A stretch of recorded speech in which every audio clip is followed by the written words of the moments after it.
Mic check, Lords. Mic check. Make sure you can hear me. Make sure y'all can hear everybody. Yes, sir. Yes, sir. No doubt. Neo Mental, let the chat know. Let us know if y'all can hear us. Jonathan B, you got mad jokes on our stream, fam. I seen you going in, but I need to you need to let us know if you can hear us right now before we go live.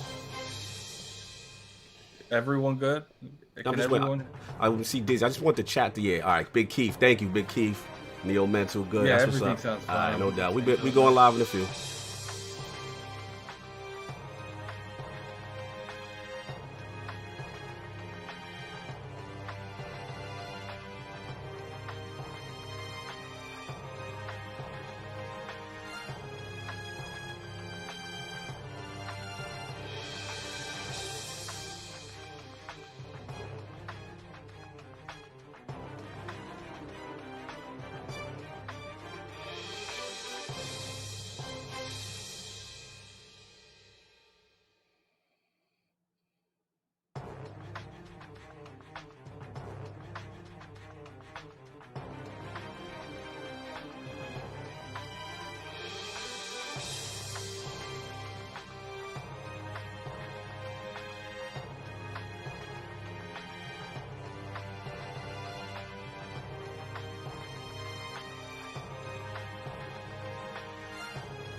All right. Hopefully, people can hear us and we can get this thing going. Oh my God. And we are live again. Happy Easter Sunday and welcome to the Iron Lords podcast and the lordsofgaming.net. Episode number 153. Bad Bit can hear us. I feel good. And it's another glorious Sunday. We're back at the round table on the Lord's Day. I'm extremely excited about our special guest. And we've got Final Fantasy VII Remake, PlayStation 5 DualSense, Cyberpunk Next Generation SKUs, and InsideXbox to discuss, so we're going to get right into it. I want to introduce a Lord who is not only a true friend to the realm from the very beginning, but his high-quality videos, balanced opinions, and passion for gaming, plus combat sports, make him a perfect fit for the round table of the Lords. Introducing the creator and host of the Grounded Gamer YouTube channel and panelist of the RDX podcast, fellow 49er fan, fellow combat sports fan, and the Lord of the smoothest voice combined with the most hilarious skits you will ever see on YouTube. Live from the Bay Area and making his return into the realm of the Lords, my man, Lord Fonzerreli, a.k.a. the Grounded Gamer. How you doing, sir? Hey man, it's good to be here. Thank you for the always amazing intro. But you had to bring up the 49ers, didn't Yes. you? Damn it. Why, listen. You could have omitted that part. Nah, we can't do. Come on, listen, man. If you would have said the season we thought we would have had prior, and you say, yo, we go to the Super Bowl, bro. Like, come on. It was a bitter end, but such a magical ride. Like, come on, baby. You know it could have got worse. Tom Brady could have went there. It could have got real worse for y'all. Oh, so man. I think y'all need to pick your flowers when y'all can get them. Yo, Attic, throw the crest out right quick. We got Squirrely Dan in there, man. You got to read that one. Attic got to read that one. I ain't read that one. So we got a $2 super chat from Squirrely. Donation for the internet bill. I appreciate it, man. We'll definitely put it towards it. So we gonna help Attic. I can't help that a multi-billion-dollar corporation can't keep their stuff together. Yeah, Which, man. In all fairness, I'm sure that the traffic going on is probably quadruple what it's been in the past 3 or 4 years. Yeah, man. Attic, his area had an outage, so it was definitely not his fault. So don't come for my man Jonathan B. I see across you. the street was bootlegging stuff. Jonathan B. What's funny is he like coming at me when I'm the PG addict. Where are you when I'm the R-rated addict? Where are you? Dizzy, I don't see you. Dizzy killing us, Fonz. He said Shanahan got what he deserved. Yo, you see the hate from the Atlanta fans? They be hating, man. It's just Dizzy.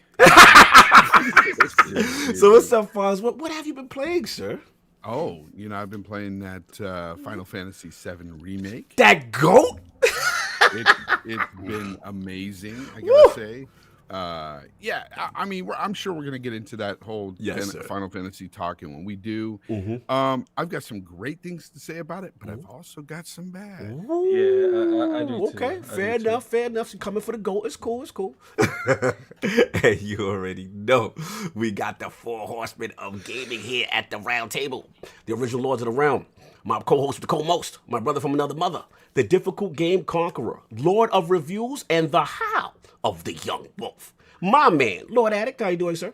I'm doing fine. I'm tired. I'm real tired, man. Like I in the past 3 days, I have probably gotten like 5 hours of sleep. Like, and the funny thing, I tried my hardest to beat this game before ILP, but I only got up to chapter 18, and that is as far as I could get. Only? That's a blaze, bro. Yeah. That's why your internet went down. What's funny, I haven't even been playing it at home. Like, my boss would call me. She's like, such and such, he called in. Would you mind taking? I was like, look, I was thinking to myself, I could play this here or at home. I mean, it doesn't really matter. So yeah, I'll stay for 16 hours. No doubt. So it's been the GOAT and nothing. I have but 35 hours in it. So it's been the GOAT, nothing but the GOAT. That's what it is. Just 100%. I'm calling that game the GOAT. I'm getting you riled. I'm getting you ready, kid. You call it goat cheese. I'm getting you ready, baby. I know your gun. I know your gun is on cock. I already know. Goat simulator.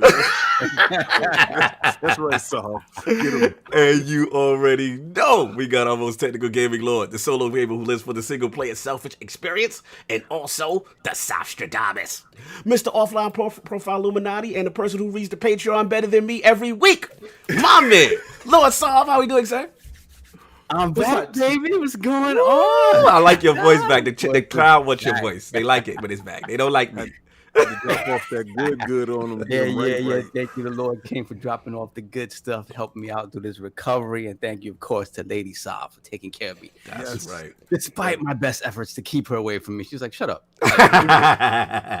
There was no social distancing there. Yeah, she was not having that. So, but I feel much better. Thank you very much. What you been playing, sir?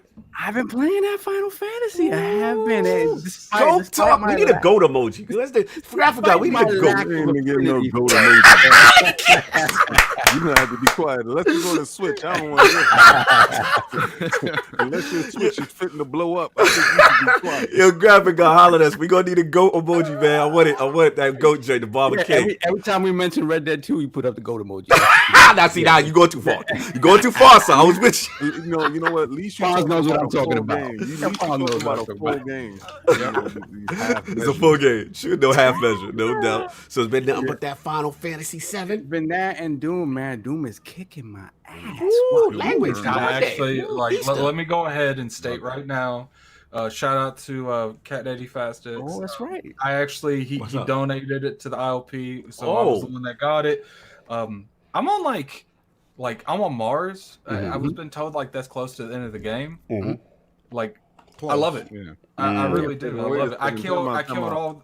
What happened? Did y'all hear this dude? First of all, he said he put 35 hours in Final Fantasy. Yes. That's why Then he hasn't said slept. he's close to Mars. My man, you're gonna have to step away from these videos. You taking this quarantine. That's why the internet. That's why Addict can't host the stream. Look That what he is does to his why internet. He's the addict. That's why he's the addict. He's the perfect I'm name not for gonna him. lie. Like I tried my hardest to beat Doom Eternal before Final Fantasy came out because I knew once Final Fantasy came out, I was gonna be like, "What's Doom?"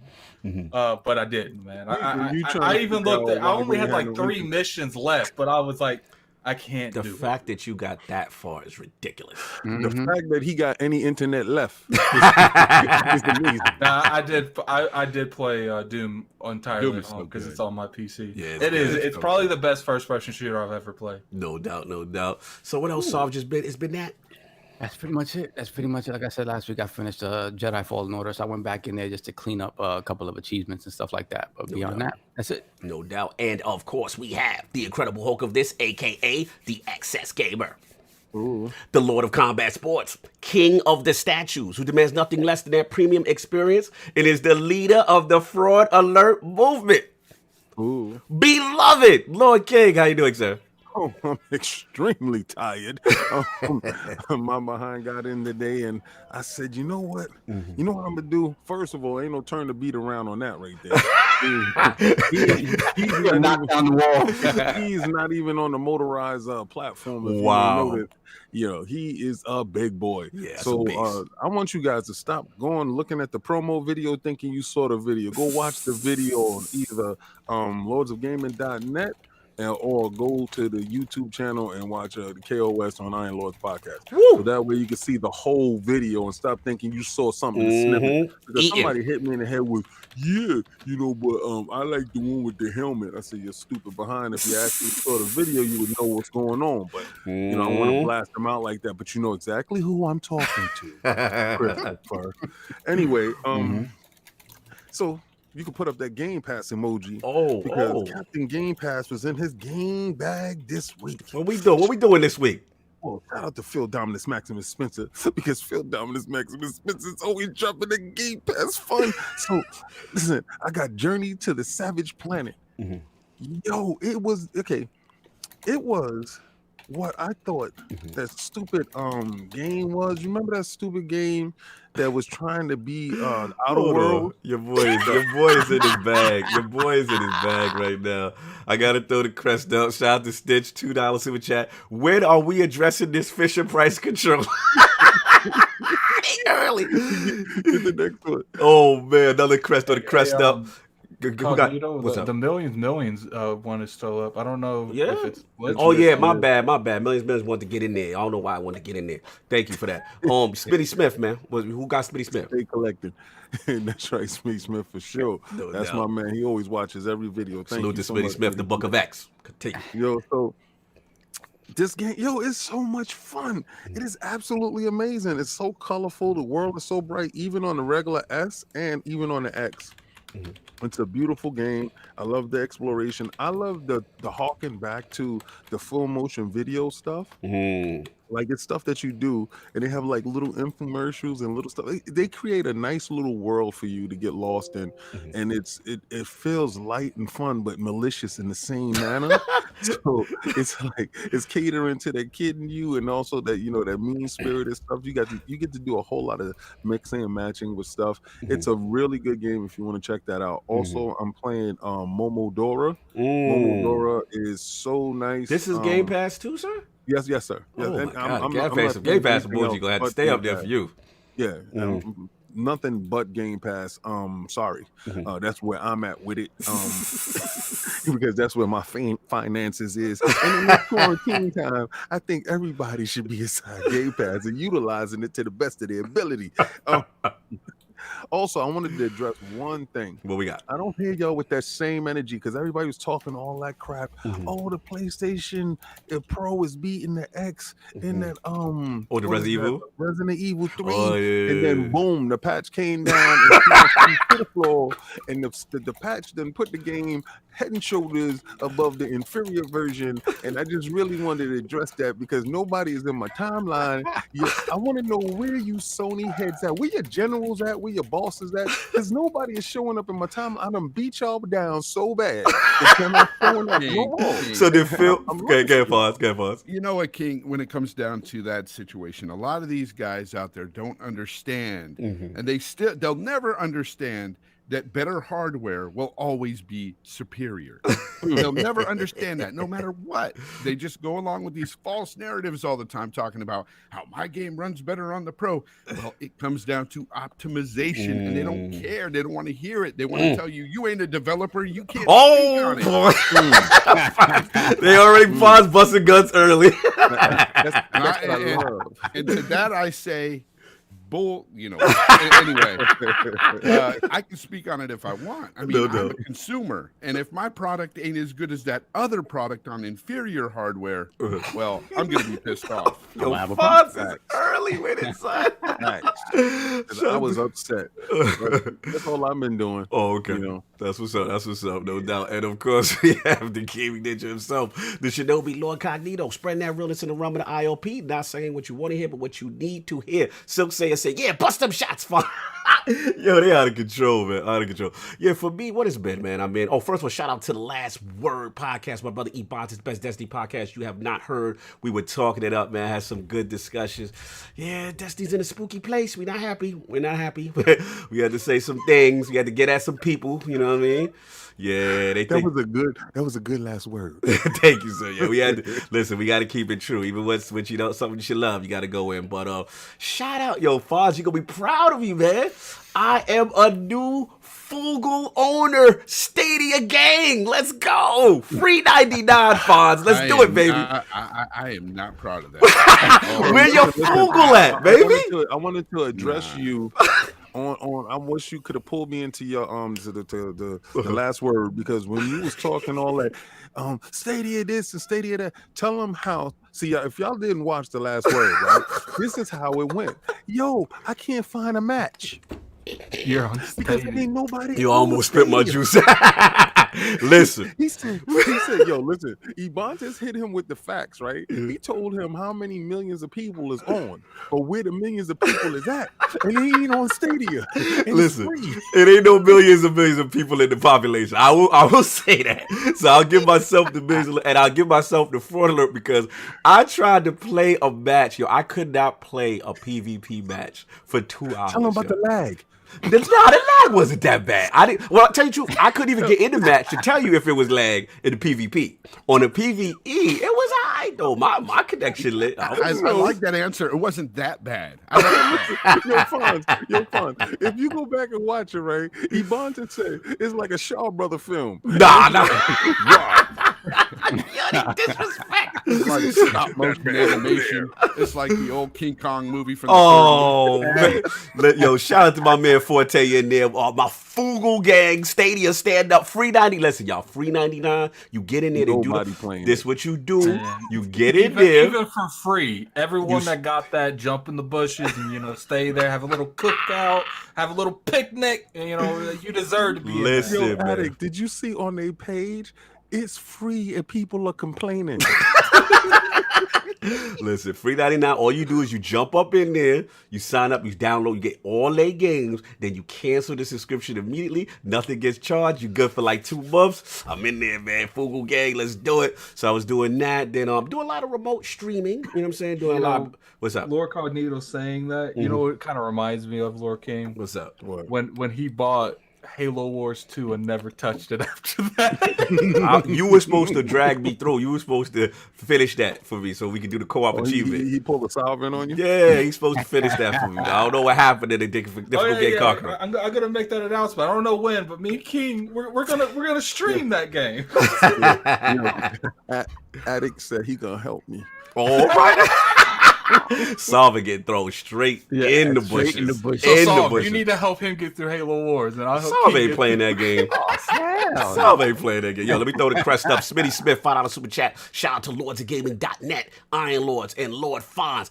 # Plastic Wars. See, we got the new little emoji. You see the new fire Lord Joyce? So that Joyce crispy right now. We get the super chats. Yeah. That's a better ILP. But yeah, I've been doing that, a lot of console streaming. I've been doing Phantom Doctrine from Xbox to my PC. Still works fantastic. I love how it's 1-to-1 as far as that is going. And then obviously I tested PlayStation out with their was it remote play to PC as well. Yo, brought out old school Wipeout. Remember Wipeout Solve? Mm-hmm. Remember, Oh, yeah, I saw you were playing that. Bro, I forgot how much I love that game. The Omega Collection, 4K HDR, them club beats, them bangers. Yo, Wipeout. It has the Vita versions, all the versions. Really? Yeah, man, it's really good. So again, pick that up and rocking that. And of course, y'all know the GOAT. What's going down? We'll talk about that. What Tom Brady's here? Let's Did y'all say Tom Brady was coming to the show? Listen, man, the GOAT. LL? Oh no! Yo, this He is said it's LL in here. Yo, Solve, you stupid. You said LL and Tom Brady? Listen, man. Oh my god! Lot of stuff to talk about, but now we got to what the Lords have been playing, and Lord Fonz has received the treatment multiple times. Shout out to the cars driving by right now. He was here ILP, damn, 85 and 47. So Fonz, man, I gotta ask you real quick. Top 5 revisited. We have for you Red Dead Redemption #1. Last of Us, #2, Halo Combat Evolved, #3, The GOAT, Final Fantasy VII, #4, and Mass Effect 2, #5. Is that remaining intact, or do we need to change things? Things have changed. Oh! A little bit. Oh, turn your mic up a little bit, Fonz. Turn your mic a little bit, too. Feel a little lower. All right, Yeah, there you so go. basically, Yes. the Red Dead series is together now. It's just, both games are together there at the top. for sure. Wait, Red Dead 2, they're getting a It's a separate series, spot? Okay. Oh! It's together because they go. Are we talking together about the like list in the 200 bushes? dummies. Is that what we're talking about? We're talking about the list, top 5. We're talking about my list, not your trash. All right? I don't want to do nothing right now. Tell him, Fonz. It is what it is, man. But here's the thing. My beloved Final Fantasy VII is getting pushed down one notch. No, Fonz. It's getting kicked to the curb just a little bit. Just down, so it's going down to #5. Well, no. That's going down to number 6. Fonz. Dropped off. So Okay. that's the one that's removed for 2 Red Deads?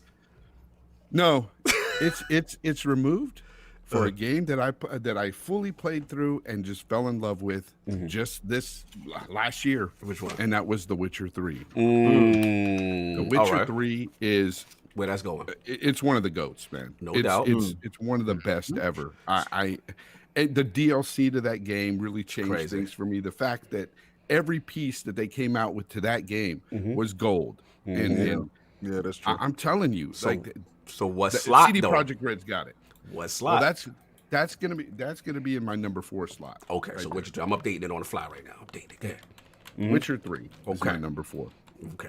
But yeah, so And then Mass Effect goes down to 5. yes, Mass Gotcha. Effect 2 goes down to 5. I love that Mass Effect 2. Woo! Man. Suicide Mission, baby. I couldn't get rid of Mass Effect. I had to get rid of my beloved Final Fantasy VII. Just one notch. It's still my top 10. Yo, no Russia going in on you. He said you pick games with horrible combat. Yo, they going in. They don't like that Witcher. They don't like the combat of the Witcher. They don't Red like. Dead. I guess they don't like Red Dead. They don't like Mass Effect. I guess Mass Effect was amazing. Now, Talus is with you. He said he could get behind that list. He could do that. What's up, QW Vampire? What's going on, brother? No doubt. So, and then the new question, which you have missed, we just debuted this. Shout out to Lord Boom, who helped us out with this. This is a tough one, I think. All generations. Favorite console of all time. And why? Yeah, you're on the spot now. Gotcha.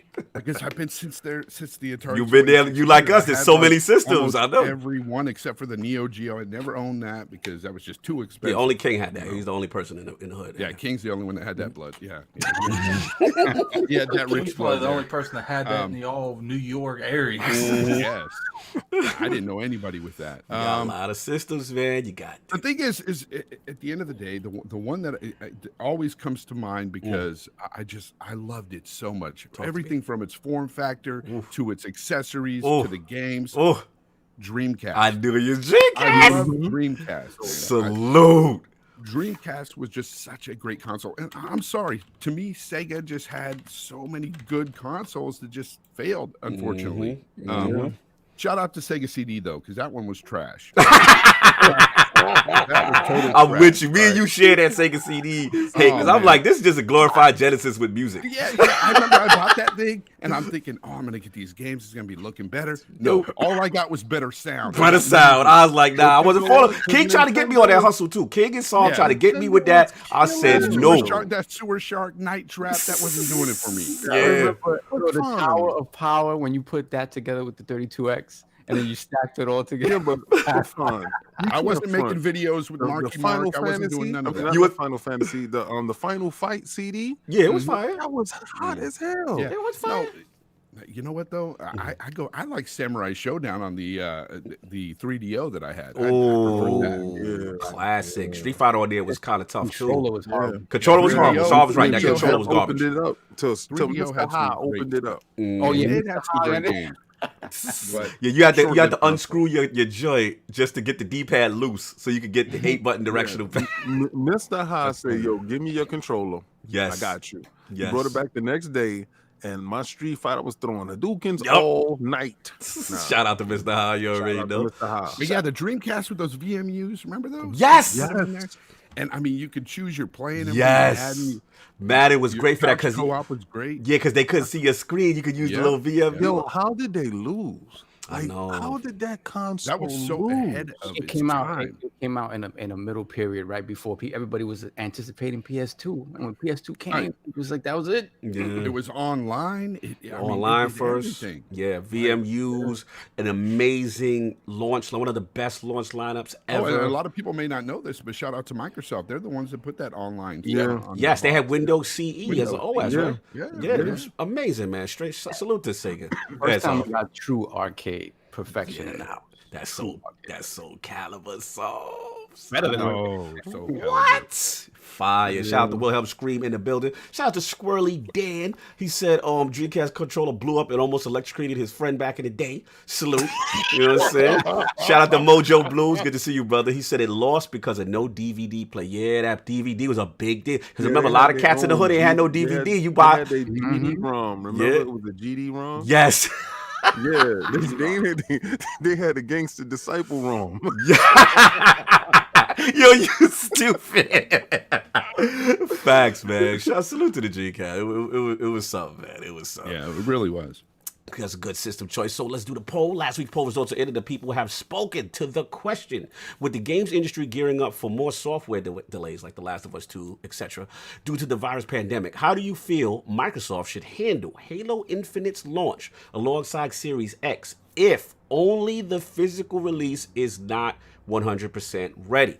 And the winner of these razor-close 4-way ILP poll is Halo Infinite. Too important for Series X launch? Launch digital first. Wow. Surprised by that. Coming in second, very close to 46%, at 43%, was the completely delay Halo Infinite until the entire game is ready group. Then coming in third place at 8%, only 8%, was the launch the campaign physical release, then multiplayer later. And last place, only 1% of the vote. I don't care unless Grounded or Battletoad launch before Halo Infinite. Shout out to all of those who participated in the poll. Lord Addict, this was a big discussion for me and you offline. What do you feel that people want if it's ready to go digital? I think this is what you wanted, right?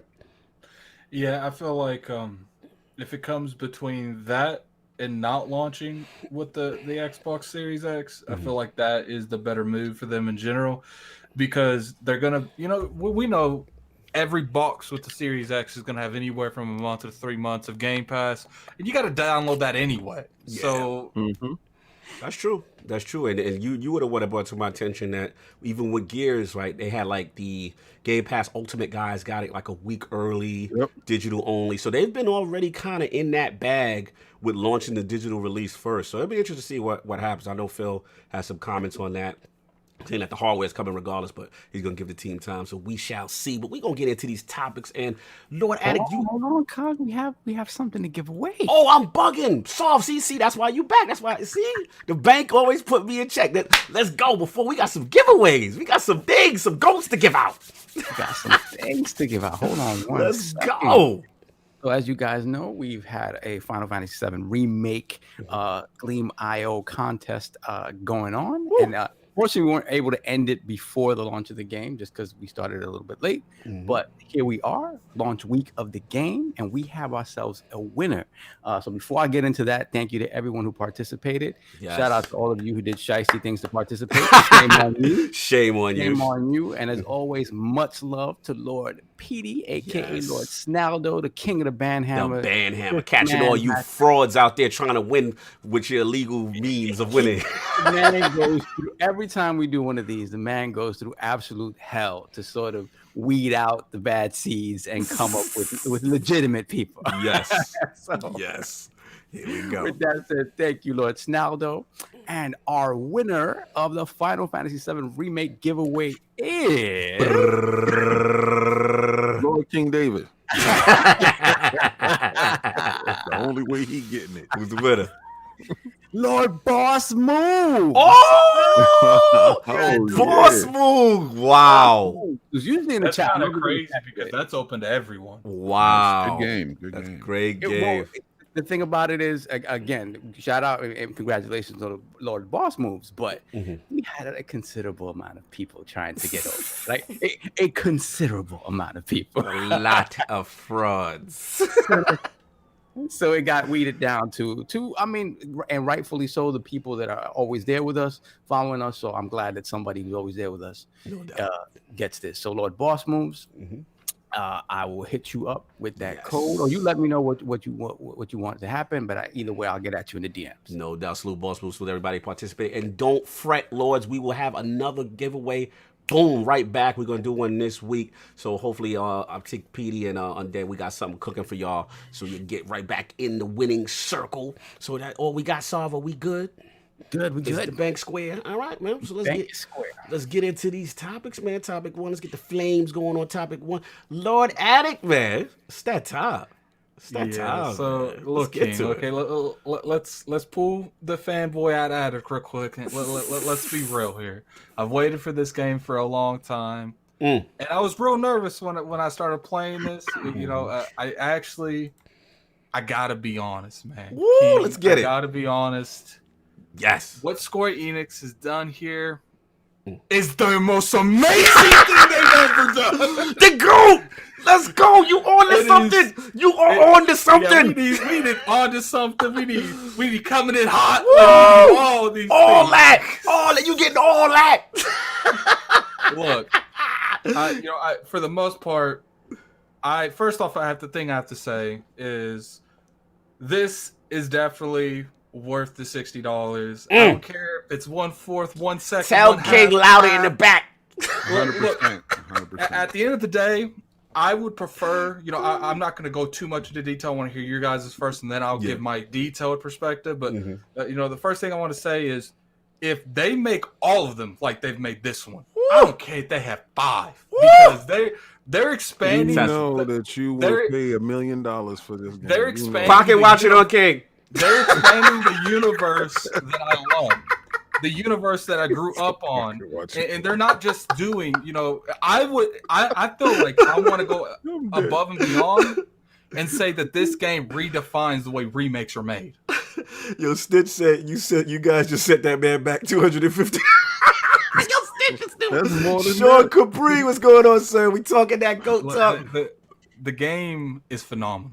It is like right now. It's my game of the year by far, bro. I loved Ori. I loved Attic. Ori. You are so on this. I'm gonna let that emoji just rock on you. You are so onto it, man. And for the people that I understand. Your concept, your thought process. This is one fifth of a game, but all I'm saying is I'd rather this than then just give me a $60 exactly what I played in 1990. Fair. Because this is actually, there's new characters, there's new areas, there's new stuff that they put in the game that wasn't in the original. They've changed the story, they've changed, you know, the perspective of people. It's not the same game by any means, stretch at all. Really. Yeah, it's we there is more. Yeah. There is more new stuff in this game than old stuff. Okay. Fair enough. Yeah. Let's get the guests in, man. We got Lord Fonzerreli in the building. You know what I'm saying? So, Lord Fonz, man, I know you picked it up. We've been talking. You know what I mean? But just overall, your experience. First of all, where you are. How far are you in the game right now? I'm about halfway through. Okay. I think there's 18 levels, and I think I'm at 9 right now. Okay. So about how much gameplay hours you think you've put in up to 9? Oh, at least I'd say about almost close to 20. Wow. And that's because I want to tell you a little bit about some of the bad. All right, let's get it out. Because you know, man, there's so many tedious little small like side missions that are just, and I know they're side missions, but I like to do everything in an RPG. Okay. Like I like to buff up my characters before I go and meet the big daddy, you know. And so I'm sitting there doing these missions, and I'm like chasing kids around, finding kids for some teacher. Or I'm like, you didn't appreciate the cats. What's funny, Fonz, you can ask Cognito. I was like, yeah, man, I was doing the side quest till they started having me chase down kids and chase down cats. I was like, no, I'm done with this chapter and side quest. And I literally just went to the next one. But Fonz, I would think this is where Addict does everything in the game. If this is a game that Addict's going to do everything. No, I don't care what so game far. I am not looking for little kids and looking for Wait, cats. Addict, you ain't doing the side quest? No. Oh my God, you fraud alert. No. You're taking it back. No, I did probably 80% of them, but I'm not looking for cats and kids. It's not happening. I think that's why where you and me differ on the whole phenomenal thing, because I've done literally everything you could do so far. Well, when you look at the little quest thing menu, because if you go to the map and press R1, like you can see all the things. There's only like no, they open up more. Like more side quests come up when you do all those side quests. More come up, and they're just that didn't bad. happen for me because they're just as bad, bro. Like I did chapter 14, I did chapter 14, all of them. I did all of 13. I didn't only do like 3 or 4 because I'm not fetch questing. I'm not someone's errand boy. Like it's not happening. But that is Final Fantasy. That is the kind of stuff you. Well, that's cool, but I'm not doing that. But the thing is like, I feel like, and this is the thing, like when I first started up the game, just to put some good out there, because I want you guys to know, I do love it, because when I first fired it up, I had so many nostalgic feels, I had some chills. When that music came in. That music, Fonz, was good. And then as soon as the first battle, when you're standing there, and I think the first time you were standing there with Tifa and that music came in, I was like, oh my God, this is like taking me back, right? Yes. Lots of feels, great battles. The combat. Let's talk about that combat system. The combat is great. The combat is that combination of live, action with that, the spells. You can kind of pause for a little bit, do the spells, do that sort of stuff. It works incredibly well. But again, I'm flowing through the story, and it's all great. Right. I'm going through, the whole beginning portion when you're going through the building and everything. Yes. You're setting off bombs, doing all that, and it feels so good. And then you go to the slums, and you're like, man, I feel it. I'm in the slums. Like this is like tedious work you got to do for all these people. That's right. And that's where it dragged down for me. And that's where so when it got to the slums, where it dragged for you. Yeah, and then I got past the 2 slum areas. I'm in the market area. And now it seems like I'm still doing more tedious work. And I'm like, when do we get back to the story and just like, get back to fighting Fonz, we got to be fair. They don't expect you to do all the side quests if you don't want to. Like we have to. That's what I was about to say. In fairness, you're making it seem like it's have to do it. Yeah, like it's side quests. Like you only have to do 1 or 2 before it opens up. Like but realistically. I feel like in a game like this, again, but that's RPG, just your style of gameplay. That's not. Let him finish, and then let's let Saab get his missions boss. stuff. And some no Russian says it in the chat. He said something about the frying pan mission, to fetch my frying pan in the Witcher 3. Yeah, that was one mission. Most of those side missions are awesome in the Witcher 3. Well, I'll give you the side missions in Final Fantasy. They're bad. They don't even really have good rewards. Right, but let me ask Fonz this. That's the extent of my nitpick. Other than like the gameplay, the graphics, the music, everything. Yeah. And the main story, what you go through there is great. Everything that Attic said about all the characters, all the different missions and stuff that they've added are fantastic in that regard. Right. But I feel like they added all these slum missions to kind of bolster up that the hours you play in the game. All right, let me ask you this though. Before I give it to Saw, I hear where you're going with it. My question is though, isn't in the original Final Fantasy that section you may have been in there a total of like 10, 15 minutes, and then they give you in a whole open world section of this town that and then character development of people who were so inconsequential, you know what I'm saying, to now they like fully fleshed out character. You didn't appreciate none of that though. Yeah, well, I appreciate it, but the thing is like I don't appreciate getting to know these little kids and their, that's what I said. That's the only thing that I'll give you is the teacher stuff is ridiculous. Okay, Attic, did you do that? Did you do the quest with the teacher and the kids? Yeah. You finished that? Okay. Yeah. Did you meet that teacher again later on in the market? Yes. Okay. That's so I'm disgusting. not gonna put that out there, but I was laughing. Are you talking about her looking sketchy? Listen, man. Well, look, at the end of the day, it's like I said, like, when it comes to particularly, let's take the second area. When you came in, you do the sector. Literally in the original game, Barrett hires you for a second job, gives you money, and you leave. Literally you're there for 15 minutes. Right. But will I say some of the side quest stuff is tedious? It is. That's why I didn't do some of it. Right. They were like, look, man, these kids are missing. Go find them. No, that ain't for me, man. Like, literally, I was doing side quests. I was doing side quests in like chapter 3 or 4. I kid you not. I was doing side quests in Air's hometown. Yeah. And I talked to the chick. She's like, look for the kids for me. I looked at her. I was like, man, I'm gonna go over here and start the main quest. I ain't doing anything. You savage. I'm not an errand boy. I'm not looking for little kids. You find your own kids, honey. I ain't doing it. Hold on, we gotta throw the crest up. Super chat. Pixel Bit G, $2 super chat. Side quests in Witcher 3 are damn near full stories. Really that is good. true. Now hold on, y'all. We got some royalty. We got Weapon Wheel royalty in the building, man. Lord BG, your mic good, baby? Yeah, what's up? Y'all hear me? Yeah, I can hear you, man. Yo. So we gotta talk to you before I give it to Saul, man. I seen you putting that work in. Playing the GOAT. Now, what's good? What's your feeling, honestly, on Final Fantasy? How far are you? How far are you? And then, what's your feeling on that? I'm on chapter 14. There's 18 chapters. Okay. I think there is. I'm on chapter 17. Yeah, and the game clock. The game clock in Final Fantasy actually tells you the amount of time you exactly played. It doesn't count the like your time in the menu. So I have 28 hours. Woo! That's what's up. I've literally played at least 7 hours a day since the game came out. Yeah. So this is beefy. This ain't no last time ever.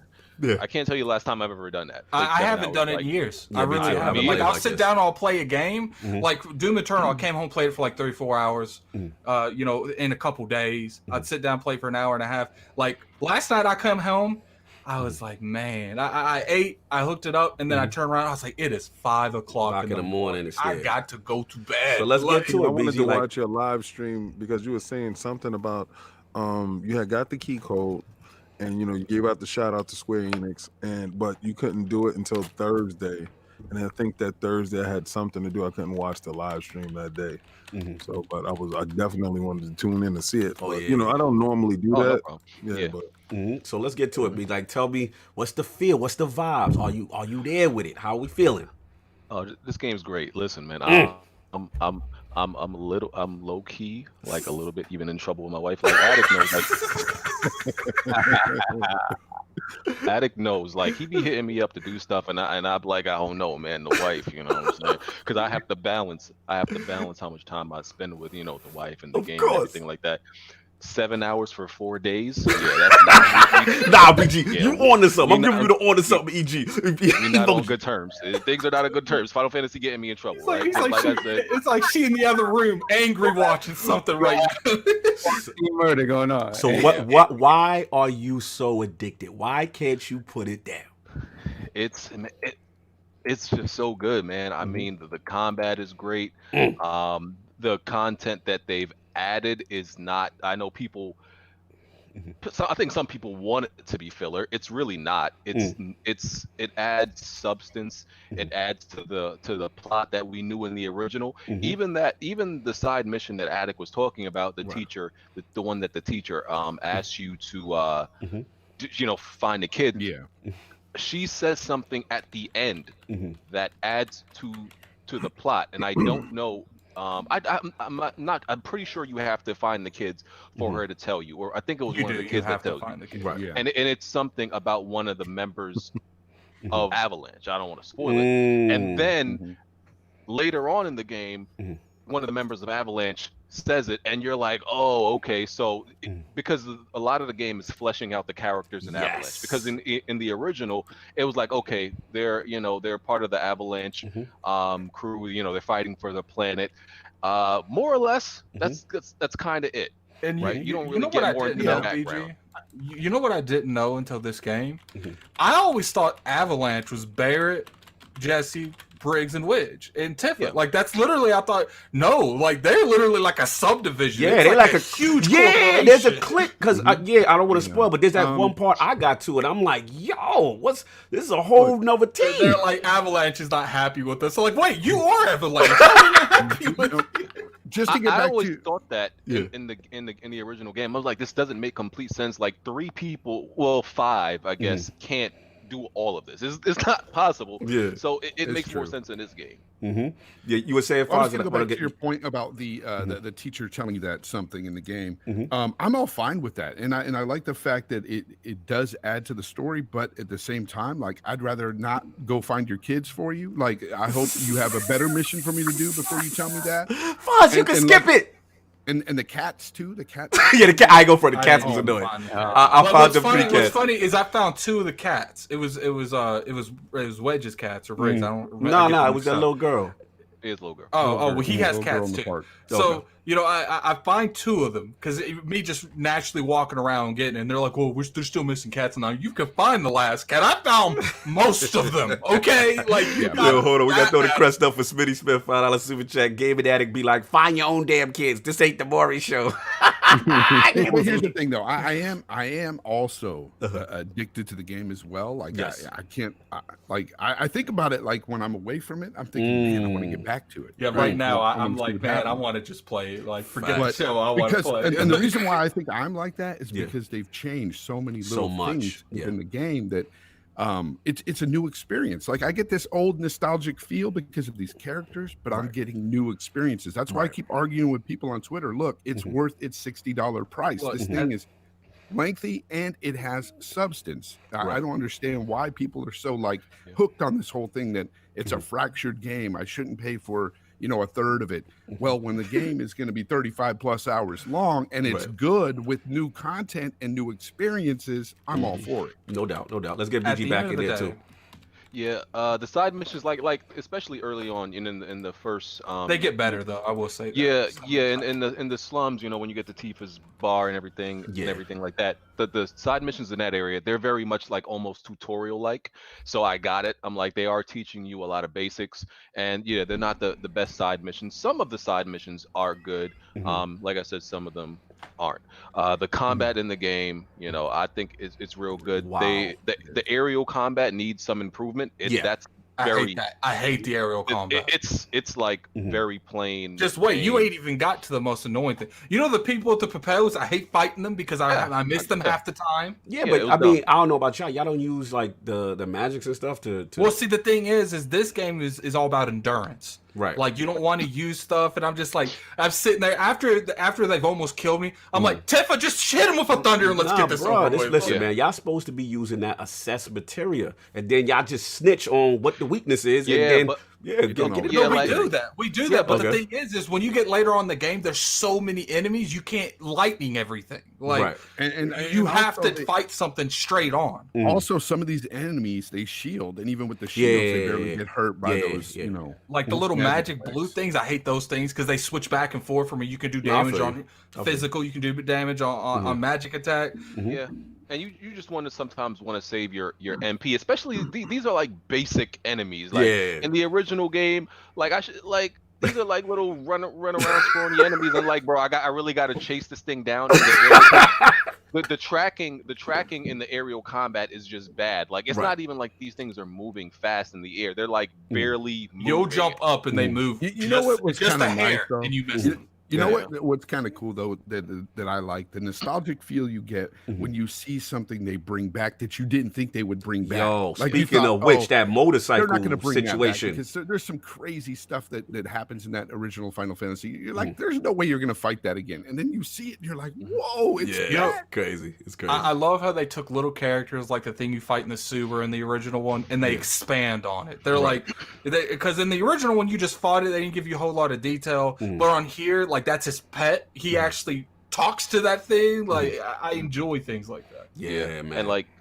And like there's even parts where the game acknowledges parts that don't necessarily make sense. Like I don't know how to say it without spoilers. There's like like some of the bosses, and they're like, did you really fight that? Like how could you fight that? This thing doesn't. This doesn't make sense to exist. So the game, acknowledges that, it does cloud itself. And it's like, as far as like people saying like the game is a ripoff or it isn't worth it, I'm like, it's complete nonsense. Like it is, if you're enjoying the content you play, how can you be ripped off? If you feel that you've gotten your money's worth for what the game was, you cannot be ripped off. It's no different from like I enjoyed Resident Evil 3, but Resident Evil 3 Remake is a 6-hour game, right? And most people paid $45 to $60. Now, yes, it's a complete game, but and I'm not knocking anybody who paid 45 to 60. I did, right? And I don't feel ripped off. But and what about? But I don't think you can tell me that a game that I have 30 hours in already, and I haven't beaten it, and I that's $60. But Resident Evil 3 Remake, just because it's quote unquote complete, makes it more worth it than a game that's 5 times longer than it. How does that make sense? Or how about when they tell you, look, we are going to have a whole series of a particular game. They've already announced that they're going to make several God of War games. Does it make it bad when that first one comes out and you buy it on the PS5? Well, I was absolutely pissed off because I didn't get to Asgard. So, that was funny. Like literally on the table. And don't show me something, and I paid for this game. Don't show me something that's in the goddamn game. I want to get to Asgard. The funny thing is it's on the table. You could see it, but it's like Odin says no. Okay, we won't go there. It wasn't even Odin says no. It was Sony didn't have enough money to give you the rest of that game. Oh my god! This is why Spider-Man was Game of the Year. I'm just saying they're continuing that story. So are you ripped off because you played God of War? I mean, the only difference. I felt ripped off. Yes, the only difference with Final Fantasy VII Remake is there is an existing copy of this game around. It's like I said, they could have easily have just up-resed everything and just gave us a one-for-one game. And in a world where I haven't played this, I would be okay with that. But now I'm hearing you guys, right? Hearing you guys, and all y'all blow vape. Here we go. We blowing smoke. And I'm hearing this. You know what made me, and you know what, and to be honest with you, BG, I don't even look at like people playing games. I'm not into that. But I said I was gonna watch your stream because you know they gave you the key code and stuff like that. And I've added you to some of my content creators that I watch, right? Because I don't watch a lot of people, but I try to get in as much people as I possibly can. No doubt. Out of respect, out of our craft. You understand? And so I'm hearing all of y'all talk about this. I'm not gonna front. It did move the needle because I was about to go get the game. Yes, right? yes. I was about to go. You on to something? No. You on to it? Let's do it. Finish the job. Finish the job, kid. King almost folded. We're good. We can end the podcast now. It's over. No. Let me explain why I didn't. Right? And because you didn't want to come here and seem like a pro. That's what it is. You know what? I don't care who calls me a daggone fraud. I don't give a damn about that. Let's go. That doesn't matter to me. What I'm hearing you guys talk about, you're having such great fun, right? Yes. And it's been 30 hours of this game, and that's magnificent. That's fantastic. I didn't finish Resident Evil 2 remake, right? So this is the reason why I didn't buy 3. Right. So 3 is gonna sit there until I finish. Right, because you can't justify. Yeah, exactly. I can't justify that, right? I feel that. But then this is the same thing where the fraudery comes in with me. All right, let's because get it. If I bought this remake of a game that in Resident Evil 2 that I said looks amazing, looks fantastic, and I see Final Fantasy. That's real. Now, I saw somebody put up a meme. I think it was PlayStation Bro. He put up a meme of the new Cloud holding the old Cloud. Yes, with the hand. Yes. Yes. And he was walking with him. Yes. And I said, you clown, you sat here and remember when they first showed you the trailer before when we first got our PlayStations before and we saw the silicon graphics and we was like, oh my God, if it ever looked like that. Well, it looks like that now. Yes. So this is the hypocrite within myself because I remember me saying, damn, man, if it only ever looked like that. And then I got these little polygons against some with the big hands, the big wrists. They had the Rob Liefeld wrists. So I'm like, you know what? This is where the fraud comes in, and I have to go get this game. I'm gonna get this game at some point in time. King's coming in hot.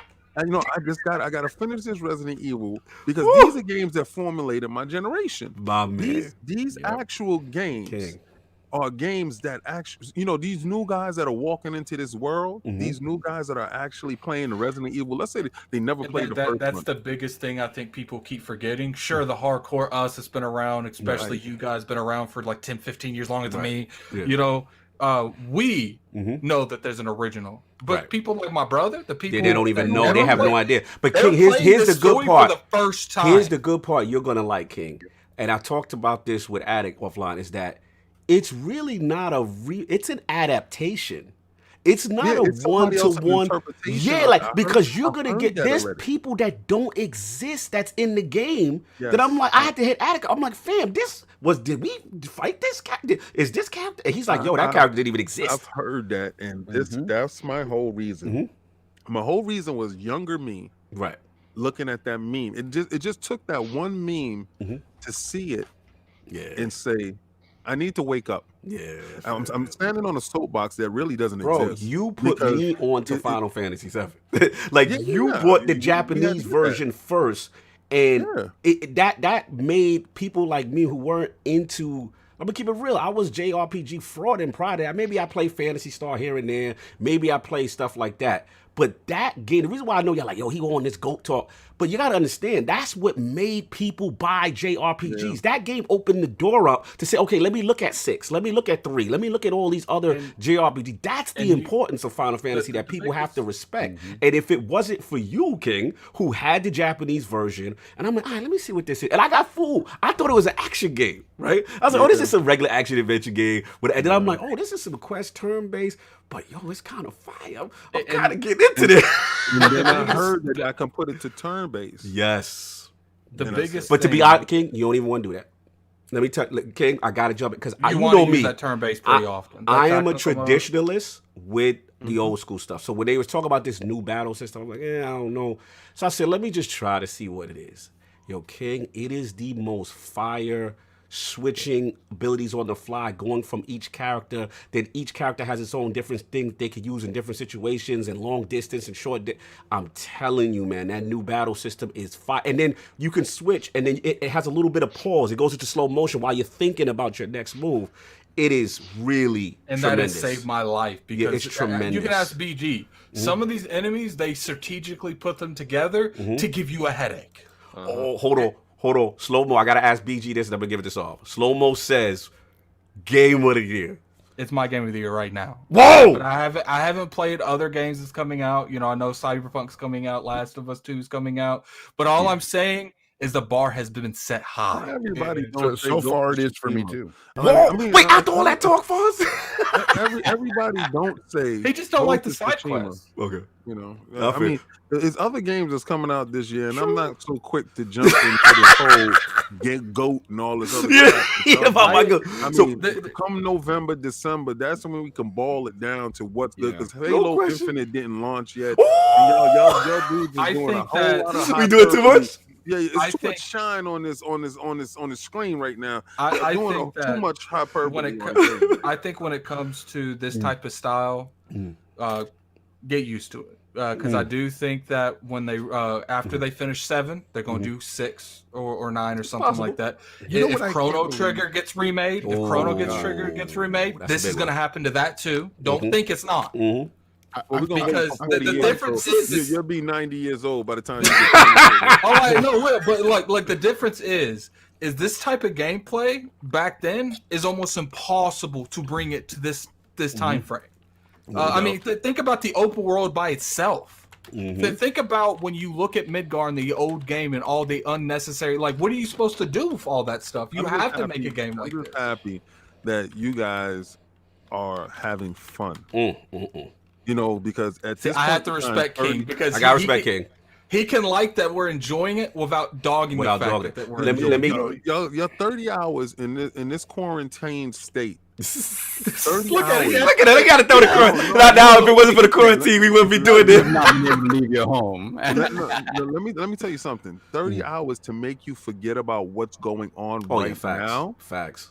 That's definitely needed. And I have not heard not one person that has purchased the game or tried the game said anything bad about the game. Facts. So who am I to say, oh, you don't do that. You better wait. No, you spend your money how you Oh, you want want to spend it. it, No but pocket have watch some it. No fun. And doubt. y'all No having doubt. fun.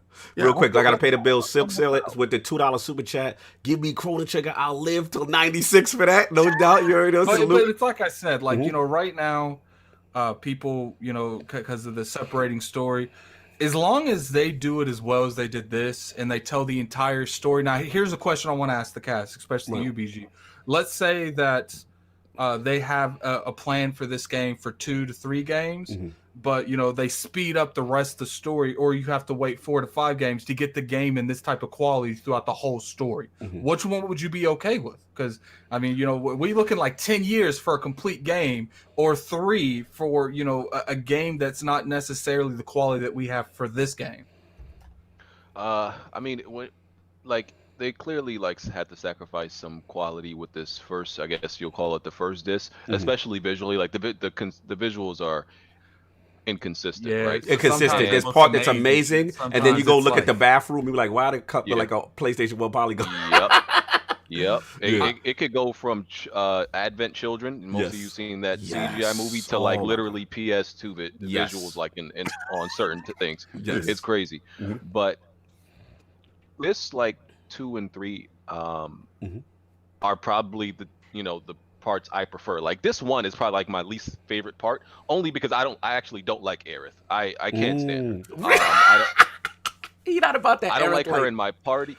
I I'd be always liked rushing. Aerith, man. So you about that Tifa? You got that Tifa What's like? funny, to platinum the original one, you had to get her limit breaks. You know, for the people that play the original, she dies eventually. Yeah. So it's just like you have She's to the get biggest her waste. limit breaks the time it takes for her to die. Yeah. She is the biggest waste of a character No! probably in that whole game. No, I can't get down on Go that. anyway. Wait, I gotta hear why No, BG I do can't not get like. down Hold on on, that. hold on. I She's a gotta big hear part of that why. story. I gotta hear why. Okay.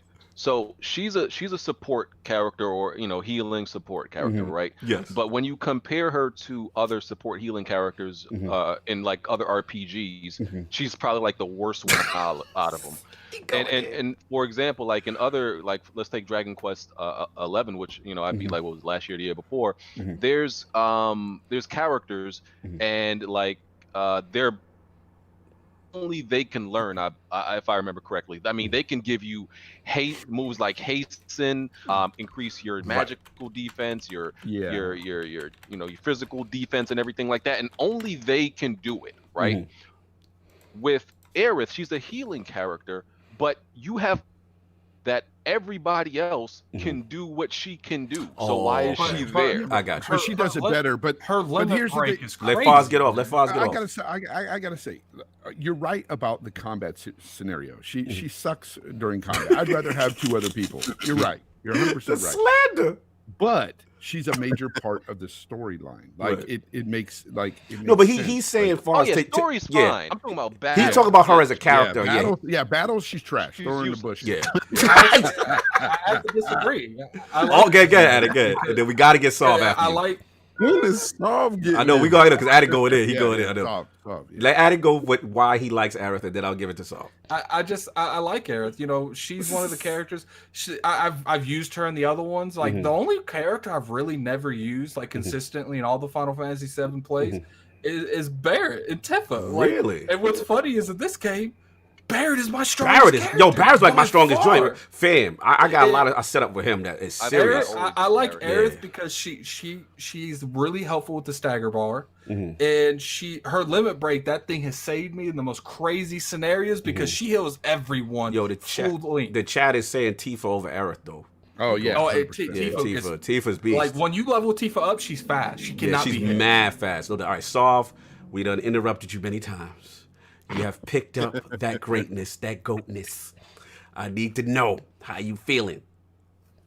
I'm gonna admit, I wanted to hate from the beginning. Straight up, I wanted to hate because to me, you know, all this goat talk. Antagonize you. I'm that dude that played the older ones first. No right? doubt. So I'm a 6. To me, Sephiroth can't hold a candle to Kefka. To me, Okay, fair enough. You on your 6th slander. Continue. He's the only person I let people attack Sephiroth. Continue your slander. Keith is the only person that can stand up to him. Exactly. And for me, it's just I just feel it's story-wise, it's a better game. Right. I respect it. I was there day and date. No doubt. Going You played crazy both. for it. I played it. I liked it. I didn't love it. But I understand its importance in the entire scheme of video games. You respect that. You respect that. Damn it. Continue. So, again, I went into this one 8, and when I started playing, one thing that I fell in love with immediately. Let's go. Was the fact Millions is up again, Cognito. It's not up on my. Never mind. Yeah, continue.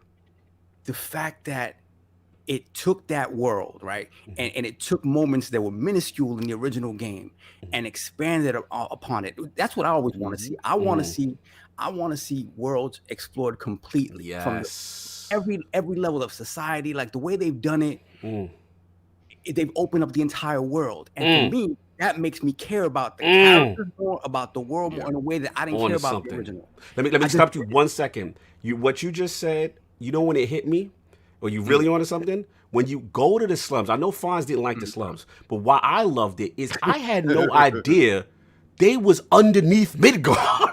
So I looked up and I saw the backdrop and I saw it and I'm like, yo, they really in the hood underneath. Just wait till you get. I'm sure BG's seen it when they drop one of the plates. Like tell them how crazy that place And looks. I felt bad, Sov. When we did the initial mission, I was like, yo, we terrorists, we out here. We straight up terrorists. We hurt mad families, son. They didn't really explain that in the original one. Like you went through there, it made it seem like you were. It made it seem like you were the good guy. Yeah, it made it seem like we were the good guys in the first joint. Looking joint. around was like, yeah, we did some crazy stuff. We shouldn't have done. I think you're going too far into telling the game, though. All right, my bad. My bad. When people start yelling out plate falling and stuff like that, my bad. Saul was on to something. Continue, Saul. My bad. That's to me. That's what I was afraid of, right? I was like, if they don't do this to this game, if they don't take it all the way and be like, look, we're gonna give you this entire world, we're gonna make you care about this world, if we're gonna make you buy this 3, 4, whatever, 5, how many to finish the story, I want to, by the end of it, care about these characters and care about this world in a way that I've never cared about any Final Fantasy game before. And Addict, I don't want to see anything else but this. Woo! This level of it is absolutely bananas. So the things that I don't like, right? The voice acting is up and down for me. I'm with you. I'm with you. I'm with you. Barrett's That's my negative. Yeah. Barrett. I think Barrett's is great. I like Barrett. I actually have issue with Cloud awkwardness, but continue.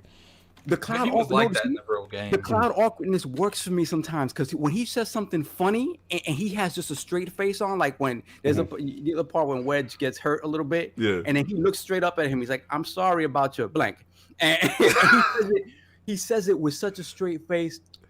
I burst out laughing. See, in this, it makes more sense why he's like that because Cloud, like, he actually has mental issues. Like, the writing itself, I think it's lost in translation as well. Like, I agree. I think some of the writing, I will say, doesn't. Yeah, lost in translation doesn't necessarily all the way. The dialogue always like represent itself. So you gotta imagine somebody's trying to act that out, and they're like, "What the hell do I convey here?" Like, yes. So that's my issue with Barrett. Barrett is like, it's just like, it's 23 years later. I don't need Mr. T again. Like, come on. And I know he gets progressively better, right? He gets better than in the beginning.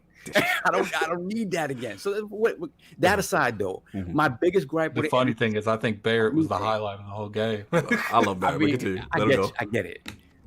My thing is my general bias with JRPGs. I'm kind of over them, right? Okay. So anything that involves like tedious grind and like Alex said, you don't have to do it. Right. But then when you compare it to The Witcher, that's my that's your bar. That's my bar. That's especially for creating a world that you're invested in all the way around. Because, dude, this side quest, the side missions definitely need to be improved. That wrap around to the main game. Just little side quests that you may not ever find in The Witcher could wrap around overall to the main story arc. So, if there's anything I want them to continue to improve with this formula, is that. And I don't know that it's going to happen because it's still at its heart a JRPG. Right. But Can I add to that side mission issue? Because I just thought about something. Because in the original game, you know, you're able to, if you don't do certain things, you won't even get certain characters in your party. All right. So if you're not doing some of these side missions in the future, you may want to rethink that because you may miss out on getting a character. Right. So I also I'm questioning if they'll ever because it's clearly that they wanted to make this game more accessible, right? Because there's even parts where if you're about to leave an area, there was like one part where Barrett reminds you, "Hey, don't you want to go get that material?" There's a couple times like that. So I'm questioning on the future disc if they'll like make it optional. Though I feel like they're probably going to try to lead the player very much to get all the characters. Right. Okay. Fair enough. Okay, I'll let you finish. Yeah, I think they will do. They'll make it so that it's linear enough where it will take you down that path that gets you everything and everyone. And that's my kind of that's my me beef with JRPGs as opposed to Western RPGs. Right. I think the Western RPG, like even when you look at things like you know, isometric, like when you look at the Baldur's Gate games, like you can literally do anything in those games, like anything you can think of, you can probably do. And I know that's not a JRPG thing. JRPGs are generally more linear and grindy. I'm just sort of over it. But that said, everything else about the game is driving me forward. But you know, I went over the positives. Let me go over a couple of the negatives because this game does have negatives. Cognito tries to talk me off the wall, but it's not gonna happen. It's just not. I know that they announced this early. I still don't like the fact that Red 13's not in your party. I think that's whack. They told you he wasn't going to be in the game. It doesn't matter. They could tell me 3 years ago. I'm still not going to like it. That's a good character. And you know, it is what it is. I'm not going to be able to play with him to the next game, but I still don't like the fact that I couldn't play with him this game. But that's besides the fact. But you know, another big thing that I really like about it is the fact that, you know, some of the dialogue can be cheesy at times. Yeah. But the character development here is so much more than it was in the first. And like Jesse was trying so hard that I was rooting for it. Shout out to Jesse. Shooting a shot. There's a lot of shot shooting in this game. You're really going too far. Like coming from a perspective of not playing, you know, I mean, this game has been out for I don't know how many days right now. I'm trying to let you to purchase today. That's how to purchase, brother. First of all, with PlayStation, I gotta buy physical. I don't trust they do. Oh my! I don't trust them. I don't trust them. I'm just gonna keep that real. You know, you're giving them your money over that network. No, I'm going to purchase straight out. Okay, we'll stay away from. We'll stay away from that. We'll stay away because I don't agree with the plate falling thing because that was in the original one. If you didn't play game 20 years ago, but I will stay away from stuff that happens in this game. I don't like the summon system. I understand why they did it. I still don't like the summon system. Okay, we're not gonna do that. But continue. I was about to say that. I don't know if it's the same part. I don't like that. Okay, everything in the game.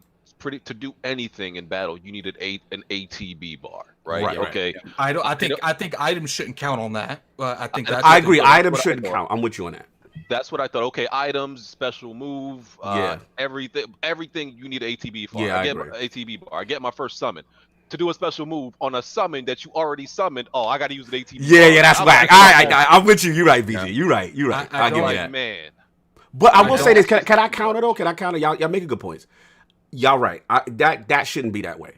The only thing I will say though, and I don't know if Fonz is with me on this, I feel that, let's be real, if they made it 1-to-1 Final Fantasy VII, you be fighting snails and throw up Leviathan at any time. You know what I'm saying? So it loses the flavor. Like, to me, when I'm in an epic battle in this, it builds the tension. So now I'm like, yo, I need my most powerful thing. Now, is it a better way it could be implemented? Yes. But I feel when I throw Ifrit down in the middle of a hard battle, it is such a satisfying feeling now to get to summon. That's all I'm saying. But I hear where y'all go. Beautiful. The summons are outstanding. Let's be real. We all know why they did it.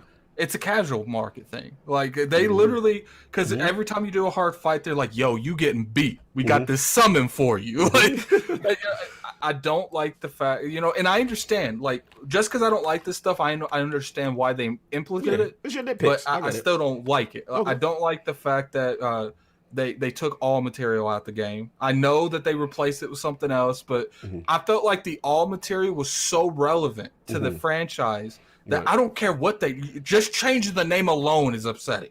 Really? I get why they did it though. It's called Magnet or something magnetistic. They got mad new like material in the game that didn't even exist. But the all Lord BG, is the all material not the crown jewel of material in the original one? Oh yeah, absolutely. People used to go through crazy extents to get that, and apply it to everything they had. Yeah. Well, in the original, couldn't you hold on to your limits and everything in the original?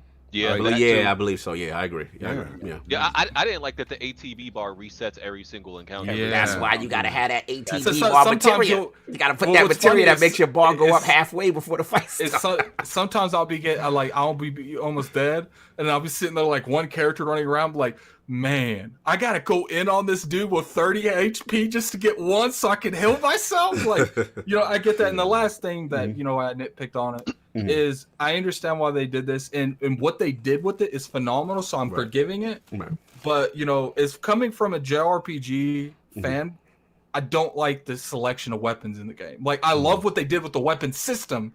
I just don't like that there's so less of them. There's like 5 or 6 weapons. You could tell. They could tell. I get why they're doing it because they have to carry out all the weapons throughout all the games. So that's why they're giving you. I gotta shout somebody out. Shout out to my boy Joe A. Cox in the building. Kelly 303, my man. I haven't seen him in the chat. That's what's up. He said memories. He know about that Final Fantasy life. Continue. I had to shout my boy. But that's all. Like, I have to say that you guys remember me a couple years ago. I was worried about this game. Absolutely. I was like, because I said it after Kingdom Hearts 3 came out. I was like, Square, you got 7. If you mess up 7, I'm done. Yeah. I'm done.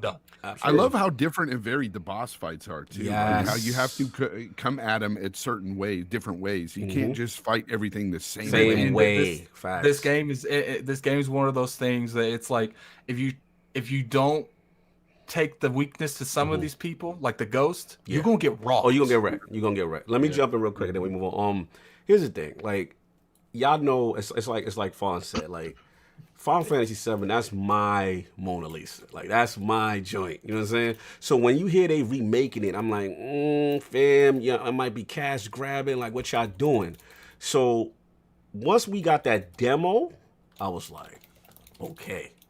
This is different. This is something special happening. I didn't think they'd be able to do it. And just like I said, I'm like maybe chapter 8 right now, whatever it is, and it's just been absolutely spectacular. Each part getting to each story, each character development, the excitement, the music, the combat systems, absolutely amazing. I mean, it is truly, they're doing it. You know what I'm saying? Now, yes, we have some nitpicks. Is everything perfect? No. But to all y'all Final Fantasy VI dudes, there's way more positives. Let me explain something to y'all, right? Y'all can say all that other stuff, all that. I get it. But you gotta understand, if it wasn't for the GOAT, the mainstream, the dude bros, the jocks, nobody in the hood wasn't gonna play no JRPGs until this came. That's why it's the GOAT. That is literally it. Like, it mainstreamed something that wasn't cool. JRPGs was not cool. That's the facts, Dizzy, Slow, Porsche Power. You know, so I'm coming at y'all. After your beloved 6. Yeah, listen, I get it. 6 is for y'all, but it's no 7, there's no 6. No one's even paying y'all I've said no mind. So I've said this from day one. If 6 was considered better by Square, it would have made that first. They would have made that one first. Exactly. Let's talk business. They know what the business is. You know what I'm saying? But anyway, enough bloviating and talking about talk. My question I gotta ask though, and I gotta ask seriously, because I have come on this show, I have made statements. I ain't gonna front, so I made a strong statement. Remakes cannot win Game of the Year. I've stood on this square. And I ain't gonna lie, this is the first time I'm looking shaky. This game, man, I hit up Attic, I'm like, man, this is... I said the same thing. I was like, man... let me ask you guys. So let me bring it to them. Let me bring it to them, though. Can a part of a game win Game of the Year? I gotta bring it to Fonz, BG, Saul. What's up, y'all? Talk to me. Yeah, why not, man? Like, at the end of the day, it's like I said, it's new experiences within this old shell of a game. Like, this is not the same Final Fantasy VII. It's got the same characters. It's got more characters. It's got more story. It's got more development here.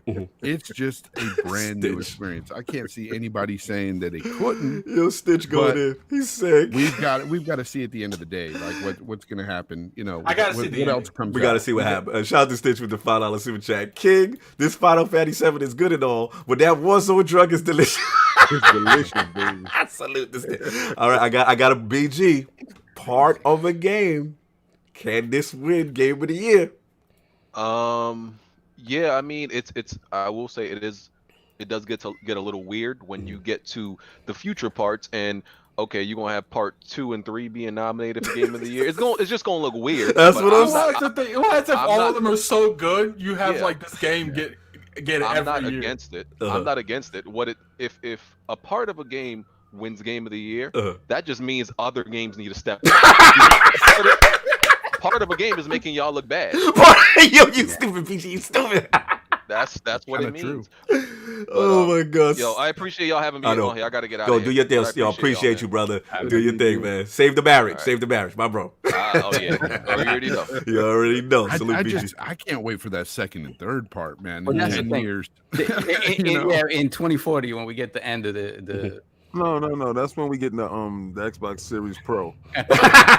Oh, and the funny part is this isn't going to end. I can guarantee you after 7, 6 is going to be coming out, and they're going to spend 10 years making 6. Well, hopefully they make 3, because 3 was my favorite. That's when they introduced the job system. Yeah. So, yeah, No doubt. Solve. Can part of a game win Game of the Year?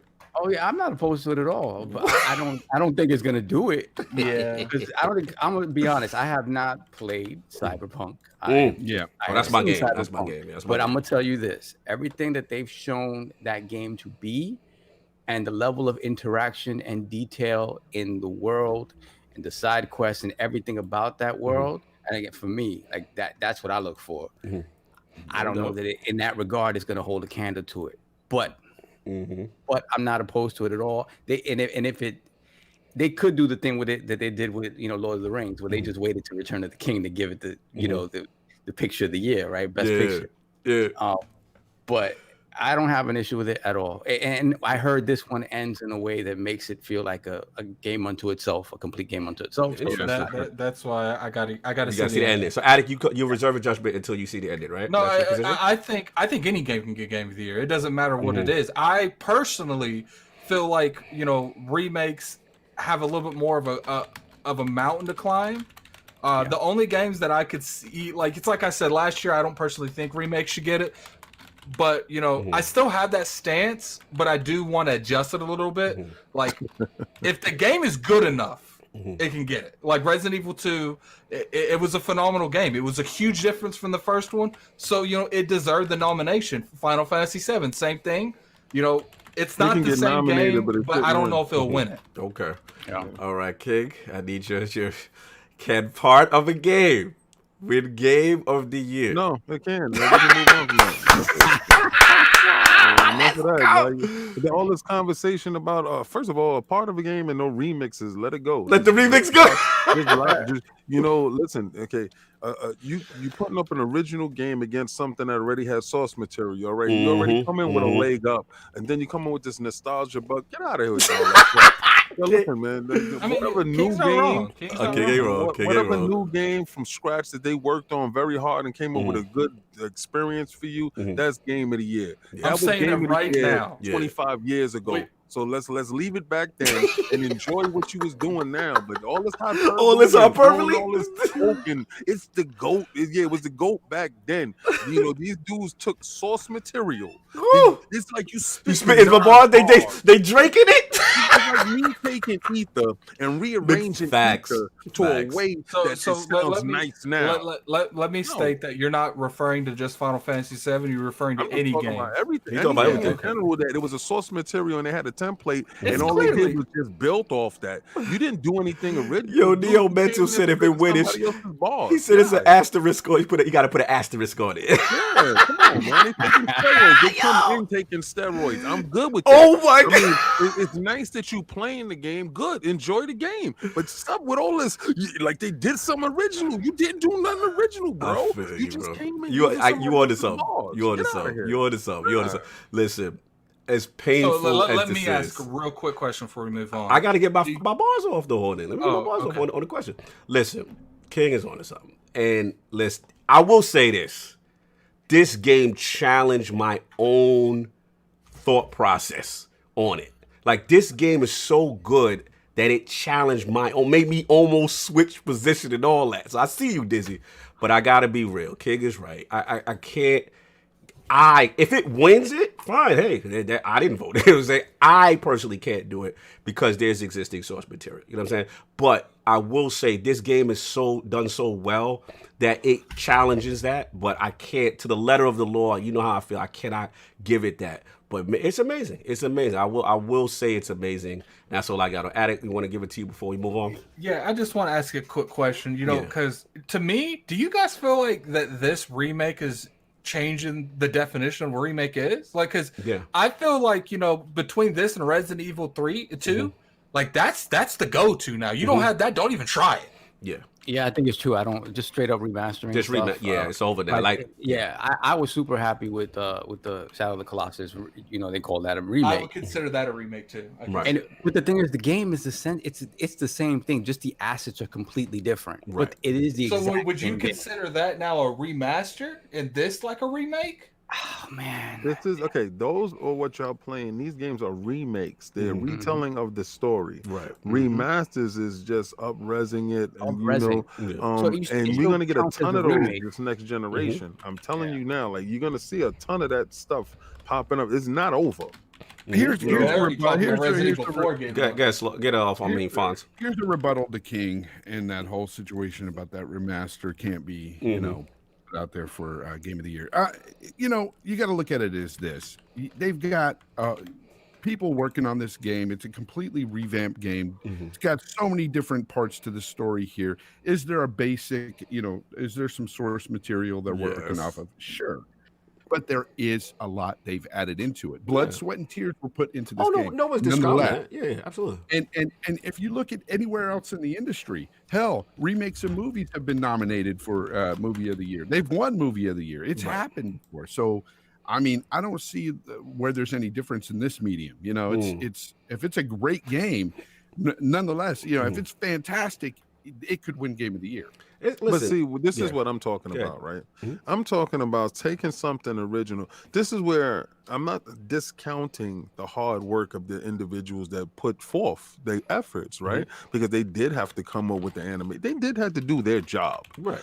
But what I'm talking about is if you have an original freestyle, you have an original bar, you have that Kendrick Lamar dropping out that joint now. Then you got somebody that came from the bushes spitting Nas Ether with a little twist on it with a different beat.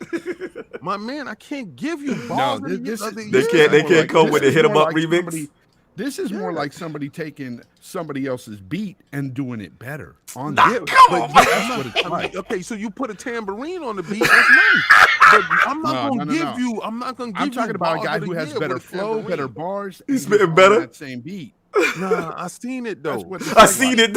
You know what it is? Fonz, I mean, not to go against what you're saying, because what you're saying is your opinion and you already tasted the flavor. So you're already drinking all the Kool-Aid. All right. So me personally, from the outside looking, I said, yo, I will play the game and I will give it accolades and it can definitely be nominated. But then if I'm looking at that original dude, you know, I can't give Sheetha over Ether. I can't give Sheetha over Ether. That just I can't. You took source material that was already, like, don't get me wrong, you may have expounded, you may have thrown more stuff on it, but if you didn't have that foundation, that you trace it around. You know what I'm saying? Like, okay, so if you're saying, like, let's say they did this, right? Let's say they took this and it wasn't Final Fantasy VII. Let's say it was Final Fantasy whatever, then whatever the next number they had, like 15 or whatever that was, and they crafted an original story with these assets. Then I could be like, yo, Game of the Year. Right. Then I can be like, yo, that's what's up. But when you say you're going to use nostalgia, first of all, you already got the nostalgia. Yeah, it's definitely nostalgia. Like no one could say it's not. Like I felt nostalgia multiple times in the game. It's like I told you. Like I do think they're to a point, because there's going to be so many of these. We're going to have you know, a different middle. I think right they just now, need a remastered category. Like they right now, have a game of the remaster of the year. They should right have now, a remaster. But it's not a remaster. This is a remake. There's right now, a remake. Yeah, that's what I meant to say. Right now, I still stand with you guys. Like at the end of the day, like, you know, you can draw a picture a lot nicer. At the end of the day, if you draw the exact same thing, it's still that. Right. I think that, you know, because the nostalgia moments we're getting, it's not like these are new characters. Besides the dude from the beginning, like, you know, it's Sephiroth's still in here, Cloud's still in here, Aerith's still in here. These are still captured. It's just it looks nicer now. No doubt. Listen, it's going to be interesting.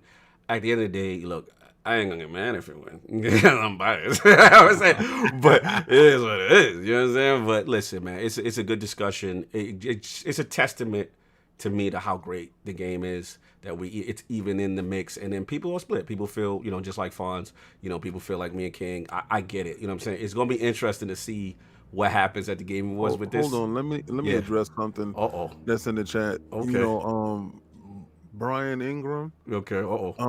He definitely said, you know, hit that like button. Yes. There's 190 something people here watching. You know, they're going crazy over this Final Fantasy. Please hit the like button. They going crazy, not him. They. You know, I'm gonna go crazy over it when I get a chance to play it, but I'm not going crazy over it now. No doubt. I gotta be honest too, that, you know, Final Fantasy VII Remake would have a hell of a time winning any game of the year this year if you do have The Last of Us and that Cyberpunk. Yeah, it's gonna be a good one. It's gonna be a good year. And Ghost of Tsushima. Yeah, Ghost of Tsushima. Facts. Yeah, because I definitely, that's one game I really, after seeing that what it's about, I really want to dig. That's what I'm talking about. See, that's an original joint. You know, it's based off of an original joint, and it looks just as good. Yo, King, you got to read this. That's my joint. What it said? I said, okay, hold on, Stitch. $2 super chat. You could put makeup on a pig, but it's still a pig. Stitch, you disrespectful. You supposed to only do that for Switch topics. You out here being disrespectful. You know what it is? He's coming for Jonathan B and them. He's coming for the crown, man. He's not playing. Stitch is not playing. Look, man, that's all I got. Attic, you good? Because we're going to move on if you're good. Yeah, I'm good. All right, no doubt. Let's move on, man. So we got some new controllers in the building, y'all. You know what I'm saying? Sony has dropped the announcement, the DualSense. No more DualShock. That white butters that came through. It was very controversial on social media, but it came through. A lot of cool new features, you know what I'm saying? So yeah, they call it a DualSense, man. A lot of looking at the feature set right now. We've got the adaptive triggers, you got your create button, no more share. You know what I'm saying? We're going to USB-C, touchpad, you know, all the likes, ergonomically a little different, audio coming from the controller itself. So yeah, they've released it, man. So the streets are buzzing. I want to get this over to Lord Fonz. What do we think about sense? Do they have sense?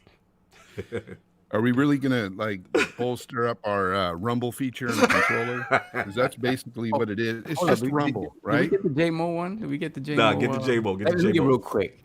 FF6 is still king. Suplex a train. Come on, fam. You know what? You're not on the night, JMO. Man. I don't even want to read you right now. And destroy the world mid-game. Thank you. Hey, yo, when your remake coming out? All right, continue. So, like I said, holla at me when you get a remake release date, then we can talk about it. The GOAT is here. Holla at me when you get an announcement. The GOAT is here. You in the bushes. Go play that old 2-bit joint.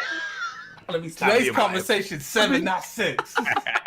Let me stop. Salute to JMO. Salute to JMO. I've been thinking about that controller and this whole sense thing and how they've added these rumble features and I mean, because at the end of the day, I mean, the Switch has these rumble features that do certain things and everything. Is it that innovative and great? Not really. I mean, is this thing really going to take off based on some new rumble features? I will say though, I mean, to their defense, Fonz, I mean, no one has that what is it? Adaptive trigger like that. They say like trigger, that's cool. That's with cool. the bowl, but how saying like when it comes to like the rest of the rumble and stuff, like come on, it's rumble, all right. It ain't shit. But the controller, the way it looks itself, I actually like the way it looks. Oh, you like that? I like the way it looks, except for that white. Okay, same. Make that black because think about it. I mean, somebody's going to be out there with Cheeto fingers, Burrito fingers. You know, they're shout out to Cactus. White controller. It's going to be getting in those grooves. That's not going to be a good look. I'm not down with the white controller. They need to change that up. The way it looks, the form factor. It looks kind of like an Xbox controller. Shape. All they had to do was place that left thumbstick up at the top, and I would have been good. You'd have been good. You want the adjacent stick? That's the one problem I have with the Sony controller. Like I like their triggers and stuff, but I do not like the analog placements. I wish they would move that, but they never will. But that's just a personal opinion. But as far as like the Sense controller, that's all gimmicky. All right, fair enough. Let me get these super chats real quick. Shout out to Stitch 6669 with $2 super chat. Sony has a partnership with Fisher Price. Bushes. He's so petty. And Lord Boomstick XL Double Barrel Gaming $5 super chat. Just wanted everyone, wish everyone on the panel and in the chat a very happy Easter from Mr. and Mrs. and Mrs. Boomstick. Oh, salute my brother, man. Lord Boomstick XL. Happy Easter. One more thing I wanted to point out about the controller. What happened to that screen that was supposed to be on it? That little touch screen. Interesting. Straight to the bushes. Interesting. I don't know what happened to that. It's called battery life. Yeah, pretty much. No doubt. Hopefully this is better than the DualShock 4 battery life. Yeah. That's another thing. We're going to see. Lord Addict, man, what you feel about the DualSense? I think it looks fine. Okay, you cool with it? I didn't even really look into all that. We have this rumble feature or anything like that. I didn't click any article. I looked at the picture and I was like, I could rock with that, and then clicked right off. No doubt. Salute. Lord Solve, where we at? Does it have sense? Enough sense for you? Listen, all these features. Listen, I'm very glad that Xbox has taken the features in their controllers and just incrementally made them slightly better. Things that you can sort of see in real, like real life performance improvements that aren't like out of this world crazy promises. Like, you know, same thing. Like when we saw HD Rumble in the Switch, it got used for like 2 games. And that was it. And it was cool, but it got used for like 2 games and that was it. So I don't know that this stuff is really going to be implemented across the board. And it may last maybe the first batch of first party games coming out for it really implemented, right? And really, but I just think it's not something. Remember the impulse triggers on the Xbox controller? Exactly. So it's like, I don't know. Beyond that, you know, whatever. This hyperbole talks off. That's what we do it. If the stuff, listen, I will eat crow if the stuff is really game changing. I really will. The look of it, I'm not a fan of two-tone controller. Preach. I'm with you. You better be okay with that because I have a feeling the console about to look just we know it. We know it. And that's the thing, right? Like the console's going to be two-tone. It literally looks like the controller's wearing like a little black dress, like it slipped on like a little black dress above the white. Or like it's wearing a black white beater. It was the memes lit on Twitter with this controller. Oh my Lord. Now let me ask you a question. Let's say the two-tone controller they have now. Once that they flip it on you, once that they give you the option of them reversed, like both of them, like the black, come out the with more colorways. black than white, and the more white than black. I just want a black console. That's it. Yeah, me too. I'm saying. Well, everything in my room's black. I completely understand that. I just want to, because even the One S is a beautiful console. The 360, the off-white was kind of it was a little off-putting at first, but you get used to it. It's very nice, but it gets super dirty. It gets super dusty. Yeah, facts. White consoles only really need to come out later on after we're tired of the black. As your first foray out the door, you're not excited about that. Not a fan. Well, it's not even that. You just got to be what's more aesthetic approved. Like Danny Ruiz said, the hate is real. They said we hating. No, I mean beyond that, if how are we not? Okay, hold on. Who said that? Danny Ruiz is on y'all. He said y'all hating. I need you. This is the one time I'm giving you permission. Put why you think we're hating in that comment. I'll read it. It don't even have to be a super chat. But you better say something like actually that makes sense. Let me get Shroom for the $2 super chat. Shroom Kingdom looks like a fan-made prototype. The tech is cool though. I did. The first time I saw it, I actually thought it was like a generic, like something made by like what's that company that does generic stuff? Oh, you mean like the I know you talking. I forget their name. The third-party joint that usually make everybody control. Yeah, when I saw that, I was like, "Oh, they're making Mad no, you stupid! No, you didn't throw back. I didn't know I did. I looked at it. So let me explain how I saw this. Okay, I knew this was a hot topic because normally I see stuff on Twitter way before Facebook. So I'm on Facebook. I'm scrolling through Facebook and I see a controller and I'm like, that looks like generic as hell. I was like, who making that? And I look and in the picture. It says PlayStation Twitter, and I'm just like, "Whoa!" The jokes were lit. I go straight to Twitter, and I look up straight PlayStations, and I'm like, "They really announced a controller." And I'm looking, I'm like, "What are they thinking?" Yo, Neo Mental said it's the Hori controller. I'm dead. Yo, y'all gotta stop with the aftermarket cheap joints. The Hori controllers are hot. Those are fantastic. But the Mad Cats, the After Power A, Sid, stop. Yo, nigga, Sid said Afterglow. Stop it. You know what it looks like? It looks like that controller that you go to Walmart that you didn't have that $60 for. Yeah. You had a 60. You had that Power A, bro. The Power A you was in there for. But you know, after looking at when we went to buy our original Xbox, yes, and you had money for 3 original controllers, and the fourth one had to be the Mad Cats. That's what I'm looking at the controller, and I'm just like, first off, I don't get the Xbox controller vibe to it. I don't know why. Maybe it's just because the shape. As long as the sticks are in the position they are, it's always going to be a PlayStation controller to me. Yeah. If you look at it from the sideways angle, it looks like a DualShock 4 slightly different. Right. Yeah, it seems like it's more ergonomic overall. Not straight up. It is kind of angled a little bit more. It does look cheaply made right now, just from in the pictures. And I think it's just the look color, and the color. I think it's the color. Sony ain't gonna do something that's gonna hurt their brand. This thing gonna be fire. You're gonna put your hand. It's gonna feel fire. Yeah, but why white? Like I would think that they would even like make it gray or something like the original. I don't care what color the console is, to be honest with you. I prefer a black controller on console, but give me white, green, blade, gray, purple, orange. I don't care what color it is. So, Fonz, your main thing is like that color, though. You really oppose color and the fact that they put a speaker on there, not a speaker, a microphone on there. Yeah, I hate that. You don't like Connect in your controller? No, you don't want Connect in Cognito.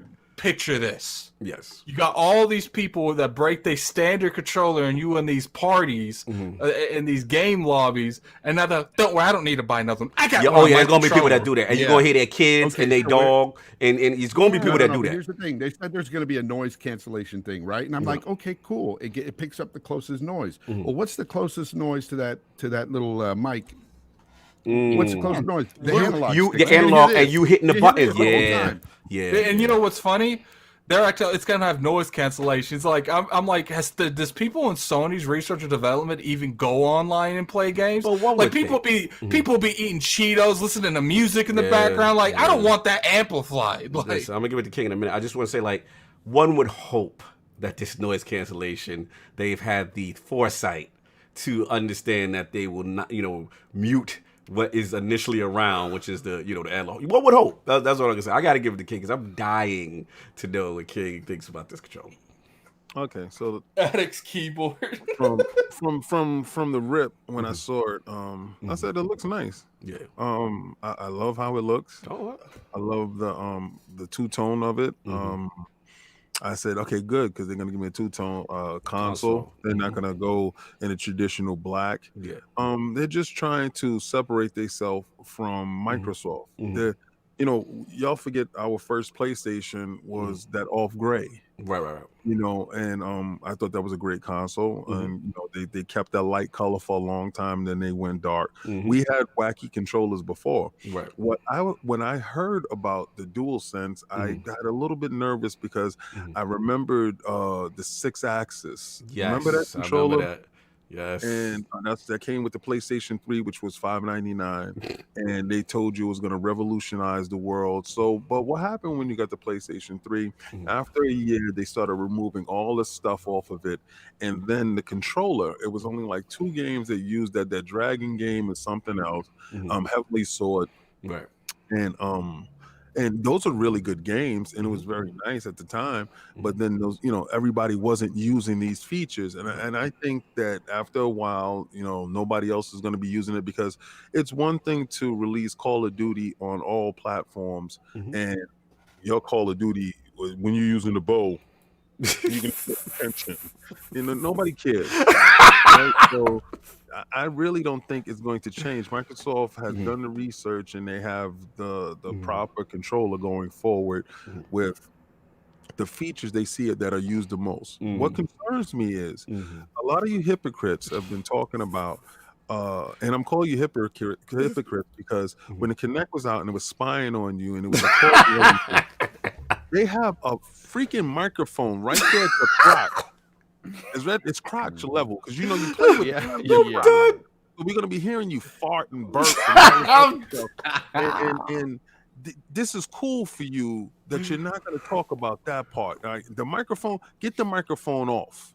What happened to all that talk about? Oh, it was a screen. Battery life. I feel that. All right, take the screen off. Remember, y'all was talking all this touch screen crap. What happened? It's not even being used. It's not even being utilized. Remember with the what was that? The Vita in the back. And you can use the molest of the and it's not even being used. Listen, Mark Cerny is permeating Sony. Okay, and he's bringing his philosophies in. This is where he running loose. Hold on. Let me give him his proper name. Magic Mike. Oh my God! Continue. Because he's out here doing that dance for you. All right, him and Dance Move Jim Ryan over here. Send that ear pick. They doing this things for you. But I think this controller is a Trojan horse for their VR. You know, because that's the only way I can see them tension with a bow and all this, surround sound, the tempest sound, and all this crap they talking about. I can only see it working with their VR, and that controller is the Trojan horse. Because remember, in VR, the only barrier between you and the game is the controller. Right. So they're trying to make the controllers as effortless as possible. So if they can just sell you a headset and you already got the controller, right, then that's a win. Right. So they can actually get a better headset to you at a cheaper price. Than the ones selling you the move sticks and all this other stuff. So I really think they're onto something. I really like the colors. I really like certain features. I wish they would remove the mic out of the box. Yeah, I like it. But actually, I'm not pissed off with it. I really like the stuff. You know what I really like? You guys need to, because a minute ago, Sony wasn't saying anything. Right. So when Xbox is doing the InsideXbox, they drop their controller. This is the Sony I like. Yes. I like aggressive Sony. Yeah, we're going to put a controller out when y'all talking about games. Right. And we're going to see who makes the most noise. So, yeah, please give me another InsideXbox and drop the game. Do something that shows me that y'all are in this fight, because they're showing some type of fight, and I actually like that. All right, fair enough. Let me get this super chat real quick. Throw the crest up. Charles Paul, $2 super chat. It looks like an Xbox controller and a Fisher Price. Okay. Salute to him, man. Listen, I mean, at the end of the day, I'm kind of with Solve. I ain't really feel it. I'm not wild by it. It's one of them things that I got to get it in hand first. I'm not going to completely rip it until I get it in hand. It could feel really good. It could be ergonomic and all that stuff. I'm with Fonz. I hate the white. Hate it with a passion. I just wish they chose another color scheme. I'm going to tell you right now, the minute them color waves go on sale for black and other colors, that's the one I'm going to be using. Right. Now, with the mic, I'm with Fonz. Like, I get it. You're giving people an option. They don't necessarily have to have a mic, but it's also like what Attica said. It's going to encourage people to be like, well, I don't need no mic. I'm good. I don't want to be in no party chat with them dudes. Me, bro. What's up? It just hit me. Talk to me. They ain't even gonna give you that little dongle thing mic they had in the box with the Pro. And remember that? They ain't gonna drop that mic in there either. So now it's like, no, it's already on the controller. You're gonna get a lot of dudes out there. And do you think that's the reason that they put this in there, so they can save money on putting the mics and stuff in there? I don't know. No, I think it's just an extension of that. It's just one of those things where it takes care two things at once. Right. Hey, we can put a mic in the controller and we can use that it mic for stuff else. can go straight in the bushes. Well, I mean, look, it's still got a jack. I was worried at first that they wouldn't be able to connect a microphone thing to it. So they've confirmed you can. You're still gonna be able to do it. But I hate to. Let me throw the pocket watch on right quick. I hate to pocket watch, but there's gonna be dudes who gonna say, "Yo, I don't need no mic, fan. We good. I'm talking to my joint." You know what I'm saying? Like, I don't want to be in a party with that dude. I don't want to hear about the Doritos. I don't want to hear your children. I don't want to hear your dog. You know what it is, Cognito. You know what it is. The people over there in Sony land don't talk to each other, so it don't matter. Hey, Addict, you know this. Shout out to Kid Smooth and all his kids. Do you want him with that little mic on there? Wow. Just imagine being in a party with someone on PlayStation. I can already see this happening. I'm not over there a whole lot, but when I am, I can just see me. Dude, go get a mic. Like, please go get a mic. I'm gonna be tight, man. I'm gonna be tight. But listen, like, imagine you need the controller, like, and people that I can't hear you, and they have to put it up to their mouth. And I don't want to be about that life, man. Oh, yo, Kid Smooth laughing. Yo, shout out to Kid. It's all jokes, man. It's all jokes. But listen, no, I love Smooth. Sid's background noise is way worse than Kid. Kid, we love you, but you cannot not have a mic with this. Yeah, you cannot play with that controller as a mic, bro. Word, man. But other than that, they all say, I know King don't like it, but they are saying that the adaptive triggers are better than the Series X's impulse joint. So we'll see. You draw your bow, you get your Tomb Raider on, King. You're gonna get the full impact. That ain't gonna work. It's gonna work for one of their launch games, and that's it. So they can say all that until they take it out. Because what did Nintendo do? They had that haptic crap, and then all of a sudden they deaded it. Remember, the ice cubes. Remember, they had the demo with the ice cubes. Remember? You can feel the ice cube sliding into the tube, and you can know how many's in there. Do you feel it? Do you feel it? Do you feel it now when they made it irrelevant relevant. True that. Yeah. Yeah, man. True It's that. Rumble, Yeah, bro. shout out to That Smooth. Rumble stuff ain't. Yeah. It's gimmicks, bro. It's gimmicky. Like, It's gimmicky. Yeah, yeah. that's how You I don't mean. I need none of feel. that. I mean, I want to. In fairness, I want to see it in action. You know what I'm saying? Hold on. Forte in the building. Let me throw the crest up. Forte. $5 super chat. First thought, Sony done lost their mind. White faceplates are so 2014. Second thought, Sony found a reason for everyone to purchase an all-black one ASAP. Yo, you ordered something, Forte. Oh, he's got that right. You ordered something. You ordered something, man. But look, that's pretty much what I got on it. I mean, the last thing is, obviously I'm a fan of the Xbox as far as the stick positioning. You know what I mean? I will say I do feel, for first person, Xbox is my jam. But I always like their D-pad. I feel their D-pad for fighters and stuff like that is always tighter. You know what I mean? So we're going to see. Gotta see how it is when it drops. That's all I got on it, and we can move on. Lord Sov, you are up, man.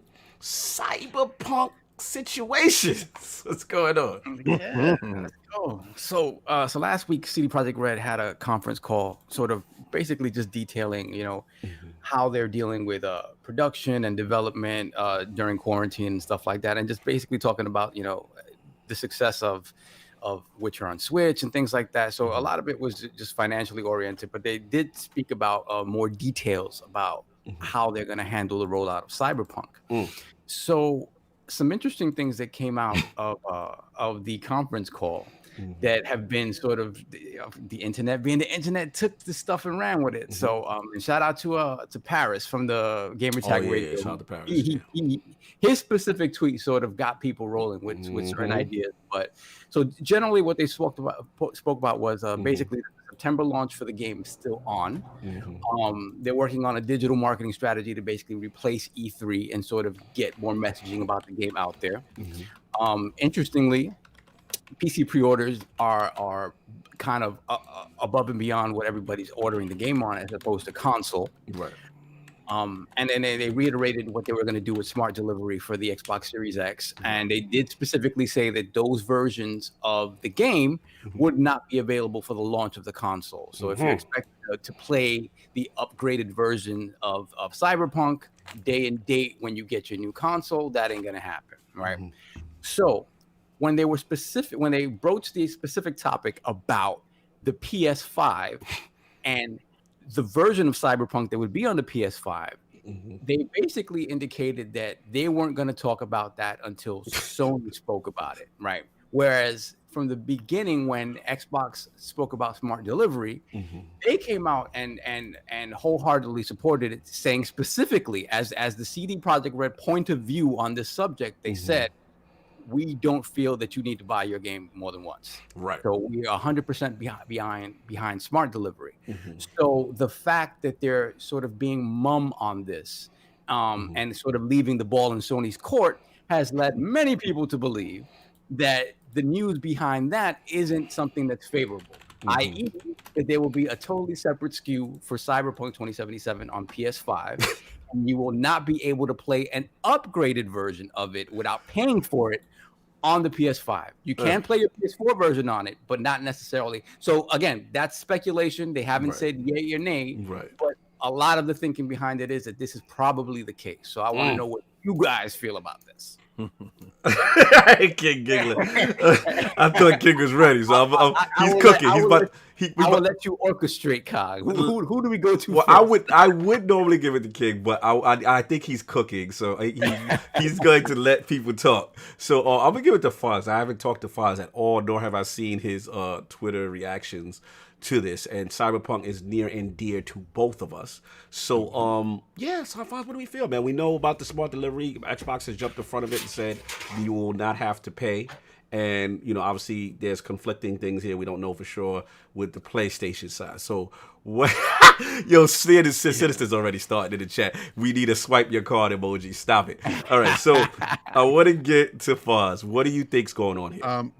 Well, I mean, obviously, you're not going to have to pay with the PS5 as well. It's just something that it'll eventually happen. Will it be the day it drops or whatever on the PS5? Who knows, like what's going on there? But we do know that's confirmed for Xbox. That's great for those of us that are going to have the Series X.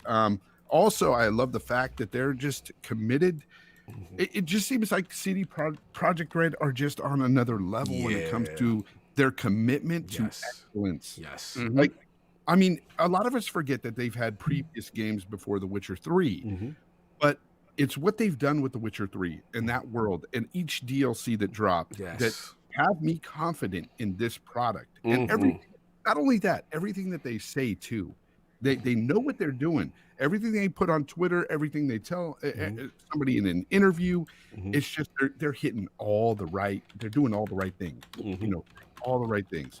And when it comes down to it, we know now that they're committed to giving us like really big DLCs. They're already saying all that stuff, and and I am just so excited about getting this game. Like, I just want to play it already. This is my type of game. Like, absolutely, this, you know how we. This is giving me vibes of like Mass Effect, but on a bigger scale. If that makes sense. Like it's just this open world concept. With this whole. Man, just that world looks incredible. I just can't wait to dive in. And I'm glad they kind of pushed it off because honestly, the closer it is to those new consoles, maybe I'll still be playing it because I can't wait. Yeah, I ain't waiting. I can't wait. But let me ask you. But at least I'll be able to play the DLC and everything on the Series X. At least I'll be able to play all that. So let me ask you this though, to Saab's point. So you feel Sony is going to let it I be? Feel so. Okay. I feel they're going to get it. It's just they're not saying anything right now because they really do have a great relationship with Microsoft, it seems. CDProjectRed seems to have a great relationship with them. And we've got the marketing deal. I just think that, it's one of those things that's just unspoken right now. Right. Okay. I see what you're going doing. Talk on it. No doubt. Lord Addict, we have not talked about this. This Cyberpunk PS5, is it a free upgrade or not situation? There's a reason we ain't talked about it because I couldn't care less. Look, at the end of the day, I'm gonna have the console that gives you the free version. I don't know about the people over on the other side of the car. You don't know about them dudes over there, but you might get yours free. You might not get yours free. You stupid. If you don't get it free, you might want. That's a you problem. If you don't get it free, you might want to insert your card into the PlayStation 5 and rebuy it. Like, I don't know what to tell people. If they get the PS5 and they obviously the is so selfish. The thing is you should the PlayStation should give the people that that access. But if they don't. But Addict, you don't care. You're telling the gamers that they need to go to the company that has talked about it being free, and you don't pay them other dudes no more. That's what we doing. But it is not my place to tell Sony how to make money. Like if they want to do that, let them do that. Because at the end of the day, you chose that. Look, the exclusives must be amazing because you're gonna rebuy everything multiple times. Like, oh my God. Do I think that Sony's gonna do the free upgrade? Sure, I do. But at the same time, we're talking about Sony here. They're like, look, we have the demand, we have the market, we have the share. You gonna pay this stuff twice? Like, it wouldn't surprise me. It would not surprise me. Dizzy in the chat, like he said, like, we only have history to go by, right? If we go by history. They're going to make you pay for it. I can't with y'all. Y'all seven. Let me give a super chat to throw the cast up for Shroom Kingdom. $2 super chat. PS5 will take Cash App, Vimo, PayPal. And you get everybody ready, Shroom. You get everybody ready, Shroom. Look, at the end of the day, if I wouldn't be surprised, and I would think that they would do that, But at the end of the day, why though? Because it makes the most sense. The only reason I don't think they're doing that, I'm saying from a competitive standpoint, but the only reason I don't think they would do something like that is because this isn't the first time. They announced this a long time ago, and not one time. Because I remember it being an issue the first time they announced it, when they announced smart delivery the first time. Right. And I remember people adding them like crazy. It was trending. Is this going to happen to PlayStation? Is this going to happen to PlayStation? Not one time did PlayStation correct anyone. Now, one time his PlayStation corrected anyone now. If it's going to be that simple dry, I feel like it's just a tweet. But let me ask you this though, in fairness, like what about a situation where, okay, we know CDProjectRed has the relationship with Microsoft, right? We know they in tune, they in pocket, they communicate, and they know. And then Microsoft, let's be honest, they have been super forthcoming with Xbox Series X information, right? We smart delivery, all these features out in the open. Could it be a situation where Sony has that same feature, and just because they haven't announced it yet, CDProjectRed could be like, yo, it's not our it's not our place to be like announce a feature that they haven't announced themselves. It could be, but like I said, people want to say go off the past. Microsoft, to my knowledge, has never forced someone not to say something about something as simple as a feature of getting the copy that you've already bought on another platform. You know who has done that? Sony wouldn't let Microsoft even promote Destiny 1. Right. So, you know, we're just going to have to see. At the end of the day, we're going to have to see how this implies. Because Sony did do something similar to this with their first-party stuff at the beginning of the PlayStation 4. But if I remember correctly, you still had to buy, you know, The Last of Us. I don't know what they're going to do. I don't know what Sony's going to do. Some days I think Sony don't even know what Sony's going to do right now. We finally got a little bit of a glimpse of the Sony that's been killing Microsoft this whole generation in the form of a controller. Right. So maybe in the next couple of weeks we'll see more from them, because it seems like, you know, they're hitting that road. They're hitting that confidence where they're starting to show information. All I'm saying is a simple tweet would have been suffice to rest their huge audience of this. Right. Do I think that Microsoft is putting a gun to CDProjectRed? Now you tell them that they better not announce they have this going on. Like, I don't think that's happening here. I think, you know, maybe Microsoft and maybe Microsoft approach CDProjectRed. It's like, look, we'll throw you a little money on the bag. Yeah, we'll throw you a little money on that back end. You know, they got the marketing. Let our stuff go over there. I don't know if that's something that is obligated, because it feels like to me that you have to help port, not really necessarily port, but you know, I'm dead. Hold on. If CDProjectRed wants to sell their game on the PlayStation 4 and then do a remaster version a year later and sell it to their game on the PS5, that doesn't seem like that's a PlayStation question. That seems like that's a CDProjectRed. And to my knowledge, CDProjectRed likes stuff like that. So I don't see an issue with that happening. Okay, I gotta get this super chat, because if the company that's making the game says that they are for not buying your game twice, then if it's not happening on Sony's platform, that's Sony. That's not CDProjectRed stopping it. Well, Sony has to address it, but let me get this super chat. Shout out to Mariano Pompa with the $10 super chat. With the new PlayStation 5 controller, you could speak your credit card number straight to the mic. Great show as always, Lords. Thanks for the laugh during these times. Salute, brother. You are hilarious. Who want to get Charles for? You got the next one. Anyway. Oh, okay. So we got a $2 super chat from Charles Paul, who charges for free to play games. So you got a point there. You do. You got a point there. But he does. It is what it is. I can't stop Microsoft from doing that. We've stated multiple times on this podcast that it's not right for them doing that. But guess what? People still playing that Xbox Live to play that game. So I can't stop them from doing that. Just like I can't stop from Sony from making you pay 2 copies of the same game. Lord King, you are cooking. I see you bubbling. You are ready. So, Magic Mike already told you. 35 of the top 100 games are compatible that we're working very diligently on. Why you gotta use the voice? CDProjectRed game ain't one of them. Obviously, you gonna have to swipe, you gonna have to Venmo, you gonna have to PayPal, you gonna have to get yourself any way you can get the upgraded version. You see, this is the problem when your pockets is on lean. Oh my God. Your pockets is on lean, you can't do stuff like the baller do. You know, Microsoft say, yo, that's the game of the year. Yo, you don't even gotta buy that twice. That's on the house. Our new joint. Yo, that's big pocket talk. Man, you know, you just upgrade all the way. You just throw the disc in. You see, what Microsoft did to Sony is what Sony did to Microsoft. Remember how we trade games? We give it to them just like that? How we upgrade games? This does seem a little bit similar. Not like this is how we upgrade games for free? So now you see the difference, right? You see the difference when your man is on a budget. When he goes to the club, he's trying to drink, right? So the dude with all the money be like, yo, drinks on me. The dude without the money is like, one drink for me. And every sequential drink is gonna get paid for. Oh my God. When you go to get your CDProjectRed game, your Cyberpunk 2077, you're gonna be like, yes, this is it. Oh man. And you want to make sure, Sony gonna make sure that you play the PlayStation first, right? And you think it's going to carry over because all the Microsoft dudes is like, okay, on to the next one. We're moving on up. And you, my friend, going to have to get that $60 out. Oh my God, they really going to charge. Come on, kid. They're going to charge you full price. You're going to swipe that card on the side. And at the same time, Sovereign Knees is going to come rolling back. Oh, I just want y'all to understand.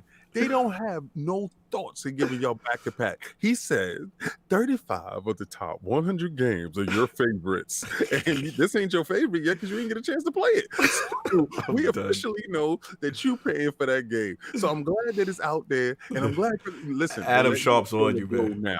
He said, I don't think King's knowledgeable to patch. Y'all don't know that it's illegal to charge for patch enhancement. He said it's a legality issue, King. They can't do it. That's what they saying. It ain't going to be no patch enhancement for you. You buying a whole new game. So there's no illegal nothing. You are legally going to go to the store and buy a whole new copy. You gonna stop talking. It's a whole new system. You see how Sony sees it is this way, right? It's a whole new system. So it's a whole new purchase. I'm done. And make it happen. So you about that PlayStation 5 life. Be about that PlayStation 5 life. Swipe, baby. Swipe. I can't with you, son. You too much. Listen, man. I gotta squad with Fonz on this, man. I cannot see a world where they have the audacity to charge for another version of this game. If they do this, I will bend the knee. I think I gotta jump in also. I gotta defend. I'm about to defend Sob's honor. I cannot see a scenario where they like, yo. Scenario when they do that. They did it with Last of Us. They're gonna do it with this Last of Us. It's gonna come out on the PlayStation 4, and then when the PlayStation 5 come out, they're gonna say, "Hey, new school is gonna be 4K native, 60 frames per second, PlayStation 5." Get it in. I can't. Nah. Okay, you say now. It's gonna be yes later. But this is the thing, though. The knees don't apply here. Once again, you can play if you can play your PS4 version on your PS5. They made how it's gonna look, how it's gonna run. You can play it on your PS5 with the back. Thank you very much. You think you can put this inside? Mark Cerny already told you, sir. 100 of your favorite games that they're working on, 35 are gonna be. Why is it 100 now? they never keep changing on the bend knee song. They keep changing. I'm gonna take all my disc in, and if one of those games do not work, your back compat theory is done. So it's okay. So the disc that don't work, the song got a bend the knee. Yo, you better run because you already know. But that's the thing, though. He only buys bangers, so the banger's gonna work. So that's it. You know for a fact. I don't want you going out post-mortem and buying, whatever, Earth Defense Force 50 or whatever. I want no. Whatever I got there, I'm gonna put those discs in. I'm gonna have the GoPro set up ready. You go record to see what discs don't work for this. And I'm gonna show you how your knee can slide over to the left.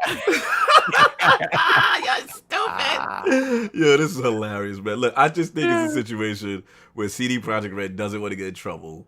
They're not ready to talk about it yet. We know Sony hasn't been forthcoming with PS5 information as much. I think they're just waiting on them to announce it. They don't know the back compat situation over there. It ain't nothing to get in trouble about. They just don't know if they can do it. It's not true. But you know what it is, though? The fact that they came out and so adamant, and I know this was predetermined, right? This is not that they came out after Microsoft made their announcement. This is all done in conjunction, right? But the fact that they came out and they didn't say, we're going to support that on the Xbox. And no, they came out and they were like, yes, we don't believe in another way. This is the way it should be. Right. So they said should. Exactly. Exactly. That word "should" is gonna be the word. Well, Sony should do it this way, but it's not being done that way. And that's what makes me doubt, because it's like at that point, how do they spin their messaging if Sony goes the other way, right? If Sony goes the other way, how do they spin it? Right. It ain't gonna look too good, because they'll be like, wait a minute, you guys said this is what you about. So it means you didn't fight for this? No, we did on the PlayStation, because they gave us the check and they said they wanted to buy the game twice. Listen, they should do it this way, and Microsoft is doing it how it should be done. But the other guys should get it together, but they didn't. They didn't. But either way, we got paid. So they listen. We got it. This is gonna be a fun vending because I don't know where this is going. This is hilarious. I know where it's going. People acting like Sony got money to throw away. They want all your cash. Yo, super chat. Shout out to my man. Throw the crest up, Cedric H. $5 super chat. Sony got an OnlyFans account. You gotta pay for that. You gotta relax. You gotta relax. Yo, Cedric, that's the joint for the day. Yo, he out of control, man. We gotta see what's gonna happen, man. That's all I got on this one. We get to the last topic. King, you are up. InsideXbox dropped this week. Yeah. Okay, so who saw that putrid I saw display it. Oh, InsideXbox? Listen, I'm an Xbox dude. All right, and let me tell you something. What I don't like is for you to try to make personalities facts think that I need to play this game because so and so thinks this game is cool. I don't care what so and so does. You know what? And I'm not gonna do calling out people. Yeah, you know, because they do their job. It was poorly executed in the fact that not too long ago Microsoft just did another show, and that show showed game. Facts. Yes. Gave you a little detail. Game. None of this campy crap. None of this. Listen, I don't care about that stuff. If you want to do like unboxing with Larry Herd. If you want to do what Major Nelson is playing type stuff, do that stuff. But if you want an InsideXbox, okay, give me InsideXbox. Don't give me InsideXbox personalities. Yes. Right? And this is where I find it cringeworthy. Y'all was on a roll. Y'all was hitting on all cylinders. And then you hit the speed bump again. And it seems like y'all can't get past this one barrier. It seems like just that show, though, right? Because they're trying to make personalities to make you care for it. I don't care for the people that's telling you about the game. I care about the game itself. Now, if the developer is talking about the game, fantastic.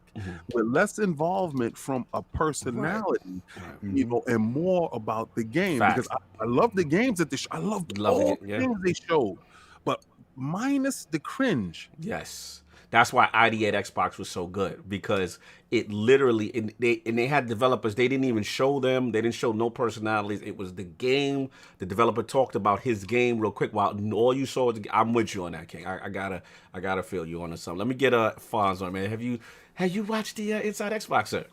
No, I've seen bits and pieces of it, but I agree with King 100%. I've seen enough of them to know that they're like that, and I don't like it. That's one of the main reasons. It's those cast of characters they have on there talking about the stuff like that. Like, I care about what they like, right? I don't give a damn what you like.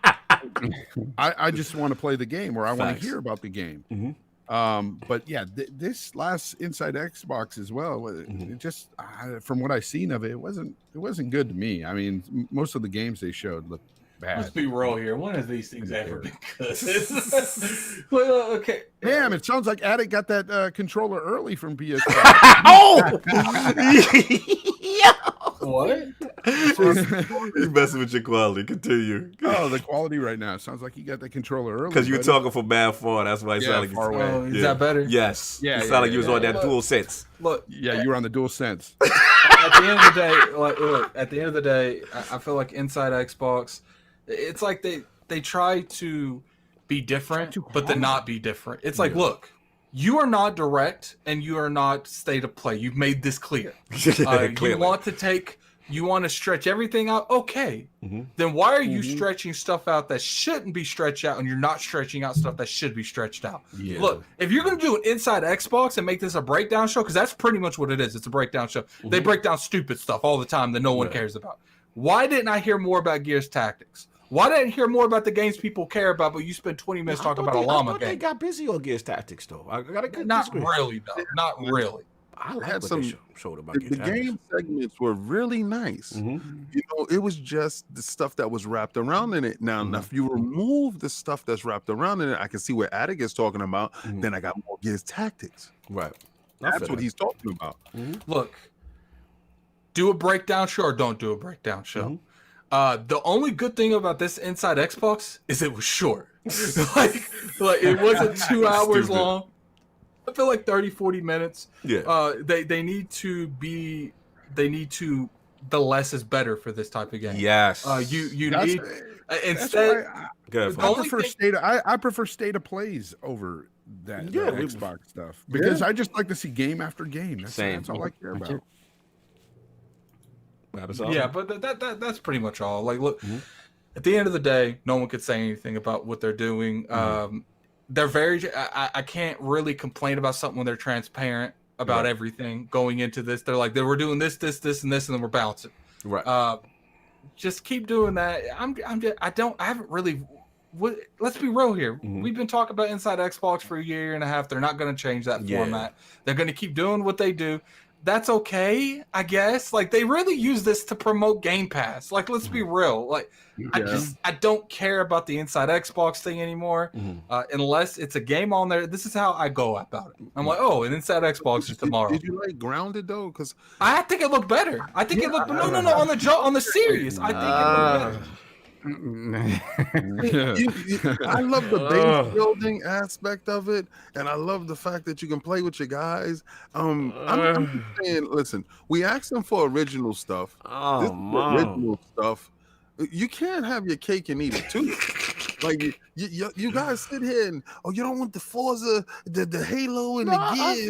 I feel like it's just not for me. It's not for me. It's just not for me. Is it the game that I would like to play? No, I'd like an actual hardcore RPG when it comes to that. But at the end of the day, I'm not gonna sit here and Dizzy loves this type of games. Let him play that. Let it. This game actually, the way they showed it looked better than they showed at XO. So it's one of those games. Okay, it's in Game Pass because I'll try it out, download it, try it, and then probably uninstall it 3 hours later and never touch it. So how many? Yeah, I mean, I agree. The groans over Grounded, for me, I feel sort of the same way because it's like, you know what it is? And I said this last week. Phil talked about, he said it over and over again, how, listen, we're going to have the most diverse absolutely. set of games. Yeah. And King is right on that. King is right on that. And that's the truth. But by saying that, that the approach is different than Sony's, right? Right. When Sony has a small game like this, it gets pushed off to the side. Yes. Like when Dreams, which isn't a small game, but there was no sort of marketing behind it. Concrete Genie came and went. The Medieval remaster came and went. Who am I to tell them not to promote their game? No, if you want to promote, listen. For sure. It's just that these you have to accept and understand that on the Xbox platform, these type of games will get more front and center than at the end of the day something else. I don't really care. I don't think what they're doing on the Inside Xbox is wrong. As long as they keep the main I'm going to tell you what's on this show. I saw Gears Tactics. Okay, I'm going to jump in there because I want Gears Tactics. I ain't watching Inside Xbox in like 3 of them because when you see that thing on Twitter, it's like, this is what we're going to talk about. If that's something that you're interested in, tune in. If not, it's going to be trash. Don't watch it. Right. Now, so the big takeaways from this one, right, are big. Game Pass expanding into Japan and Korea. Woo, that's what I tuned in for. That's huge. That's huge because when you talk about markets where the Xbox brand is not successful, nothing glares out more than the Far East, right? Right. And the thing about it is, it's a good way of gauging whether it's just the Xbox, whether the Xbox ecosystem. Minus the attachment of a console can be successful in those environments where the barrier to entry is seriously low, and will people, specifically now, right? The situation that we're in now, people are more open to trying new things because they're running out of things to do, right? Or at least they're running out of things to do. So I think it's an ideal time to see if the Xbox brand, without the anchor of a console in an environment where they don't care for the actual console, will that work? So I think that's fantastic. I'm excited to see what happens with that. Big time. And then beyond that, when it comes to, I agree with Addict about the Gears Tactics. Like Gears Tactics is looking absolutely amazing, fantastic. Yeah, I love it. More Gears. Yeah. Oh, but it's different. I'm good with that. I'm good with different spin on it. Yeah, I'm good with the different spin. Gears with roller skates. Oh my god, nah, I like this, Jay. Man. I like it too, but I like grounded more. Wow. Okay. No, just for the simple fact that, listen, we always hammer these guys, right? We hammer them over and over and over again. Let's Sea of Thieves. None of y'all here liked it or wanted it, right? But at least it looked good. Grounded looked really good. I don't think so. I don't like them animations. I don't like that joint at all. That joint looked like Connect characters. It looked like Connect Adventures dudes running around. I am not fit. Like, if it looked good and the animations look good, I'm with y'all. I don't think it looked good. I just We complain about the lack of Xbox quality games, but we're talking about quality titles that we want. We want to see AAA mature games. We don't want to these types of games. But it's like the size of holding that back, Fonz. Don't you think? Like, because these are end of our generation, this generation stuff, right? This is the stuff that they're gonna show you right now. Right. Now, don't you? Oh, I think they're coming. They're coming. Yeah. See, I don't care if a game is like, look at Inside, man. Right. Inside to me is like a perfectly crafted game. Oh yeah. And this is not a humongous game. Yet it took like 6 years to make with I don't know how many people. Right. You know what game they haven't talked about that's kind of pissed me off that I've been so excited for? And it's probably a tiny game. 12 minutes. Yeah, I don't know what happened. 12 minutes. Yeah, I don't know what happened. Look, I'll jump in quick, man. I'll make it. Look, we talk about the good. Like Sov said, the announcements with Game Pass Japan and PC on South Korea, huge repercussions there. Like that, people don't understand that permeating those markets is huge. We see it with the joint. I thought Gears Tactics looked amazing.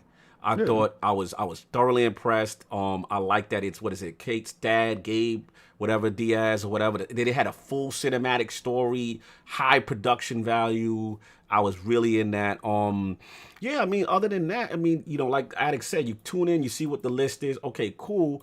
But the issue is always going to be the presentation. I'm not gonna let off of that because they've been so good prior. They've been so good with Series X information and marketing and doing all this stuff. And then here come InsideXbox. And you like, fam, King is on it. Like, too much personalities. And I want to shout out one, though. Malik was on fire. He was actually funny. He was making me laugh. Some other people there, not as much.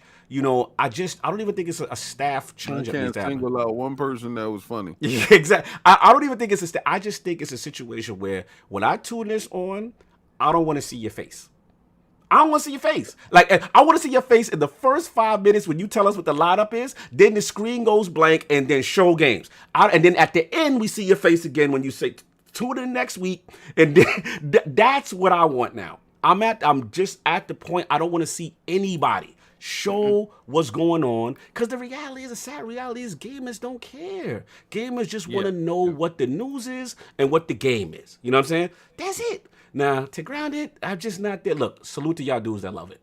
If I'm glad that they're making something original. I will agree with King and Sov that, at least Xbox is giving games like that some light where other companies may not as much. Maybe Sony's not as much. You know what I'm saying? Just not for me. You know what I'm saying? I'm just, moving on. I want Obsidian's real AAA. I shouldn't say real. Their AAA game that I'm looking for. You know what I'm saying? Sony does put games out like that. Yeah. And honestly, quite often, but they push them to the side. They don't really put them in the limelight like Xbox does. And Xbox is that's giving the them difference. Yeah. But here's the thing. The reason why Xbox has to do this is because of Game Pass. Yes. Game Pass, they have to keep putting quality, or at least quality to some people, content in there.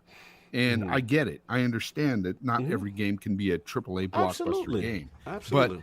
So it is good that they're putting them in there, and yes, it sheds it puts a little spotlight on the studios as well. Absolutely. So I mean, it's a good thing in the end, but I want those big AAA bangers. Absolutely. Didn't like 12 people make this? Absolutely. It's a small amount of Obsidian is working on Look, it. Obsidian is my dudes. Y'all know I ride for Obsidian. It's just, again, for the group that loves it, great. To me, it's not even really more so about I was upset because Grounding was there. I was just upset like King nailed it. Too much personality. That's it. They get rid of that, go to the joint, we good. Let me get the super chats real quick. I love when Larry does his unboxing with the white gloves. I love that stuff. I mean, y'all dudes don't like it. I actually love that little segment with him, and it's his stuff. I don't like when he has to interact with people. I don't want to see faces. No faces. Well, just let it be like an unboxing thing with Larry, and then the other people, let them do other things, but I feel you. I just feel to keep hitting on all cylinders. Yes. If it's a Game Pass thing, then just be like, launching soon in Game Pass, bang, bang, bang, bang, bang. That's it. And then get the hell out of there. Get up out of there. Facts. Super chat, and we get out of there. Victor Alistine, $2 super chat. InsideXbox needs 1 or 2 hosts for each show. Interesting. I don't know, man. Yo, G, you gotta stop logging that. He said there's 3 Obsidian team. This is Team C. Yeah. Listen, man. It is what it is. That is all I got. We gonna get up out of here. We got Smooth. I missed Smooth. Hold on, get Smooth. Yeah. Respect InsideXbox, because without it, those personalities would be laid off. That is true, because they were laid off for a small amount of time and then they brought them back. Respect the smaller titles at the start of the gen. Xbox lost indie support. Xbox is the most diverse platform. Yep, that is true. Yo, hold on. Victor Alistine coming for me. He said, Cog, you played a weak animation Nintendo kid. Yeah, you know what? It makes me laugh when he says, "Oh, I don't like the animation or the graphics." Inside of Grounded. You don't throw the dirt on me. Wasn't this man playing Animal Crossing the other day? Listen, man. And this is same guy catching cataracts. But can you take your Grounded to the bathroom though? Yeah, but you will be grounded in the bathroom if you put it on Switch. Listen, it's all good. I'll eat that for alert. I just don't want that from Obsidian. Hey, just call me spoiled. When they gave me Outer Worlds, you spoiled. They gave me Outer Worlds. Outer Worlds is amazing. Like, I want Switch, that. Nintendo always gets a pass. No matter what, Nintendo gets a pass. It don't matter if you're walking with one leg in the game. We ain't gonna do that, Fonz. Switch is coming in hot on this show. Switch is coming in hot. We can't do no Switch slander right now. Okay. I'm biased. I admit it. But at least that's their what is it? Their charm. That's what we call it, King. That's the Nintendo. Let's move on. That's what you call that weak ass Switch. They give you the one-eyed hobo charm. Shout out to Disney said xCloud. No doubt. But if there's no internet in your bathroom, you can't do that on xCloud. So that's that. Anyway, moving on. We're going to get it. I'm biased and I'm messy. I know. We're going to get into this poll. Get up out of here, man. New ILP poll with the recent release of Final Fantasy VII Remake receiving mostly positive initial reviews. Do you think part 1 of this remake should be eligible for the Game of the Year award category? The choices are A, yes, Final Fantasy VII Remake is a high-quality adaptation, not a remaster. B, no, it's only a subset of an incomplete game. Or C, I don't care, y'all better keep that same energy for them other remasters. That's all I got.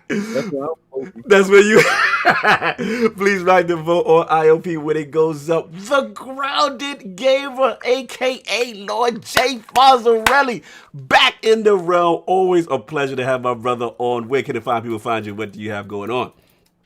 Yeah, you can excuse me, find me at the Grounded Gamer on YouTube and at JFonzReli on Twitter. Right now I'm not making any videos. I'm too busy with work and family life right now and gaming life right now. I gotta put in my game time. Look, I love making these videos for people, but videos on fire. Gaming over videos. Facts. Like, I have to put that first. But I do have a lot of, family stuff going on. I got freaking, shout out to my cousin who just passed away of COVID. Everybody stay safe out there. My condolences. Condolences. It's a serious virus. When it hit home like that, it got even more real for me, and it's insane. But Yeah, shout out to everybody out there in the chat, man. It's good to see you, man. You guys have been amazing and just getting bigger every week, man. Brother. Like I seen the growth since the beginning. You guys used to have like 15 people, watching. You was there. You was there, Fonz. You was there for the 15. And then when I saw that first 100, I was like, yes, they're finally getting what they deserve. Thank you, brother. You guys deserve even more. I can't wait to see that. You guys are going to keep growing, and I'm lucky to be here. Thank you, bro. Appreciate you, bro. You have no idea. 2 reasons why I always got love for the Fonz. 1, he was there from the very beginning.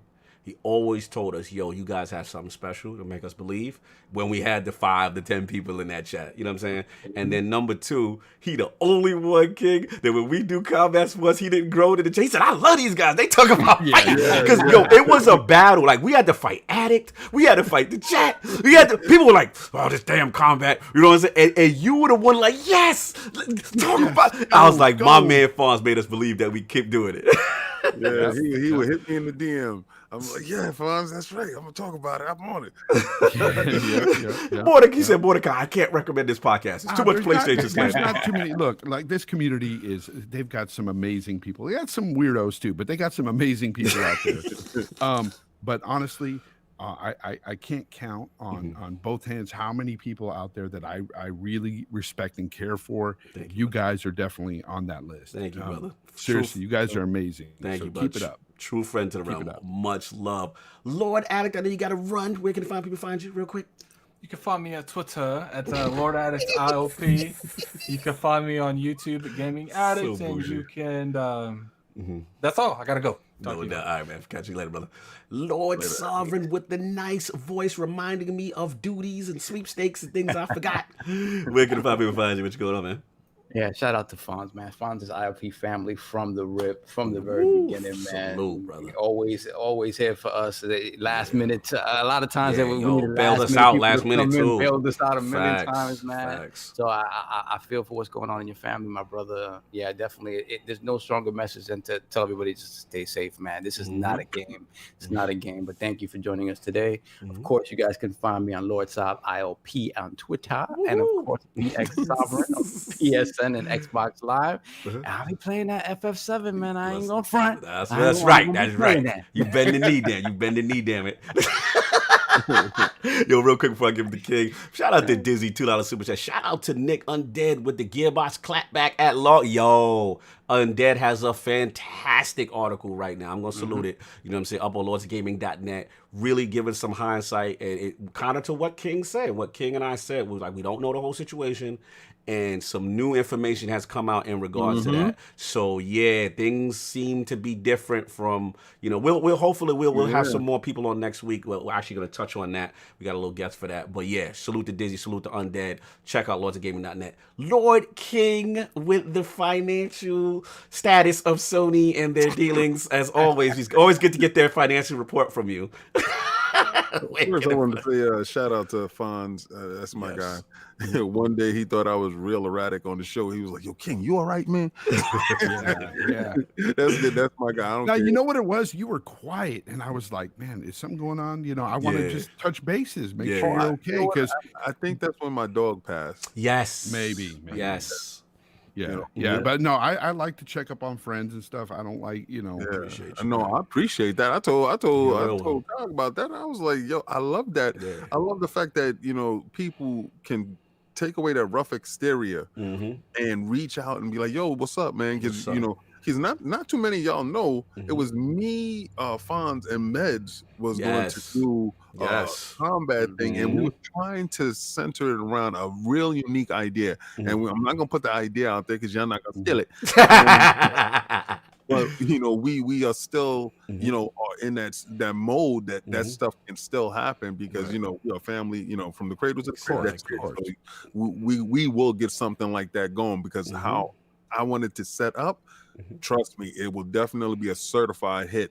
Okay, so a lot of you guys be looking at my promo videos thinking that's the video for the KOF. Right? Yeah. And, COG has made me cut down those videos to 28 seconds. Yes. Do not make me cut those videos down to 10 seconds. I think we might need to go to 10 because these dudes is mooching out here, man. They mooching. take yourself over there and go check out that statue and go get that statue its proper respect. That's $1,400 of good stuff. I want you to get your face on that. That's right. So go over there to LogNet or go to the YouTube channel and check that out, or follow me on Twitter at King David OTW. You know, because you'll be looking up Lord King David, you can be following somebody else. So let me throw the crest up. I get to see my brother Boss Moves in the building. The winner, he's in there, so shout out to ILP for the Final Fantasy VII Remake. You are the winners, so hit up Solving the DMs. Good to see you in the chat, brother. I haven't seen you in a while, so I'm glad that you actually did win. That was actually pretty dope. So now salute. So you already heard the king, you already know. And of course, like I said, please check us out on lordsofgaming.net. Tremendous articles, man. The boys are killing it right now. LogNet is killing it. We got a lot of things cooking, man. Please check that out. Also, Lord Josh Redding has a tremendous Destiny article right now that's going up, doing some good numbers and stuff like that. But yeah, you don't never say about the last word. No, I said it in the beginning, and I'm about to say it in the end. I'm with you. I'm with you. Go for that, because I like that new thing that you say. Yeah, man. Shout out to my brother Ebontis, the Last Word podcast, the best Destiny podcast you have never heard. No, that's not it. That's not it. That's not it. So how we gonna do it? Tell me how I gotta do it.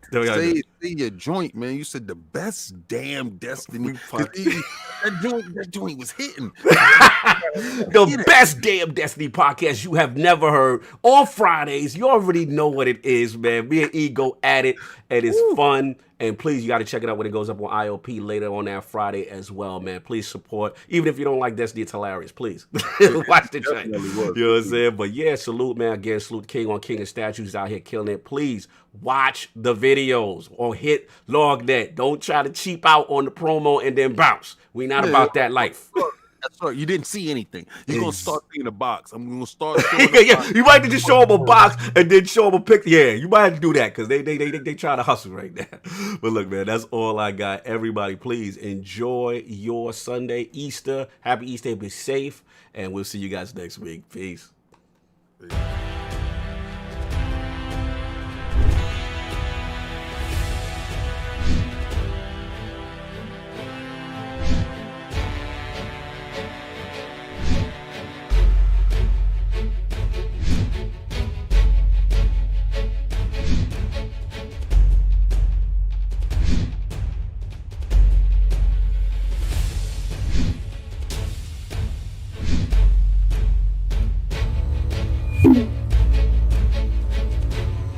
Thank you.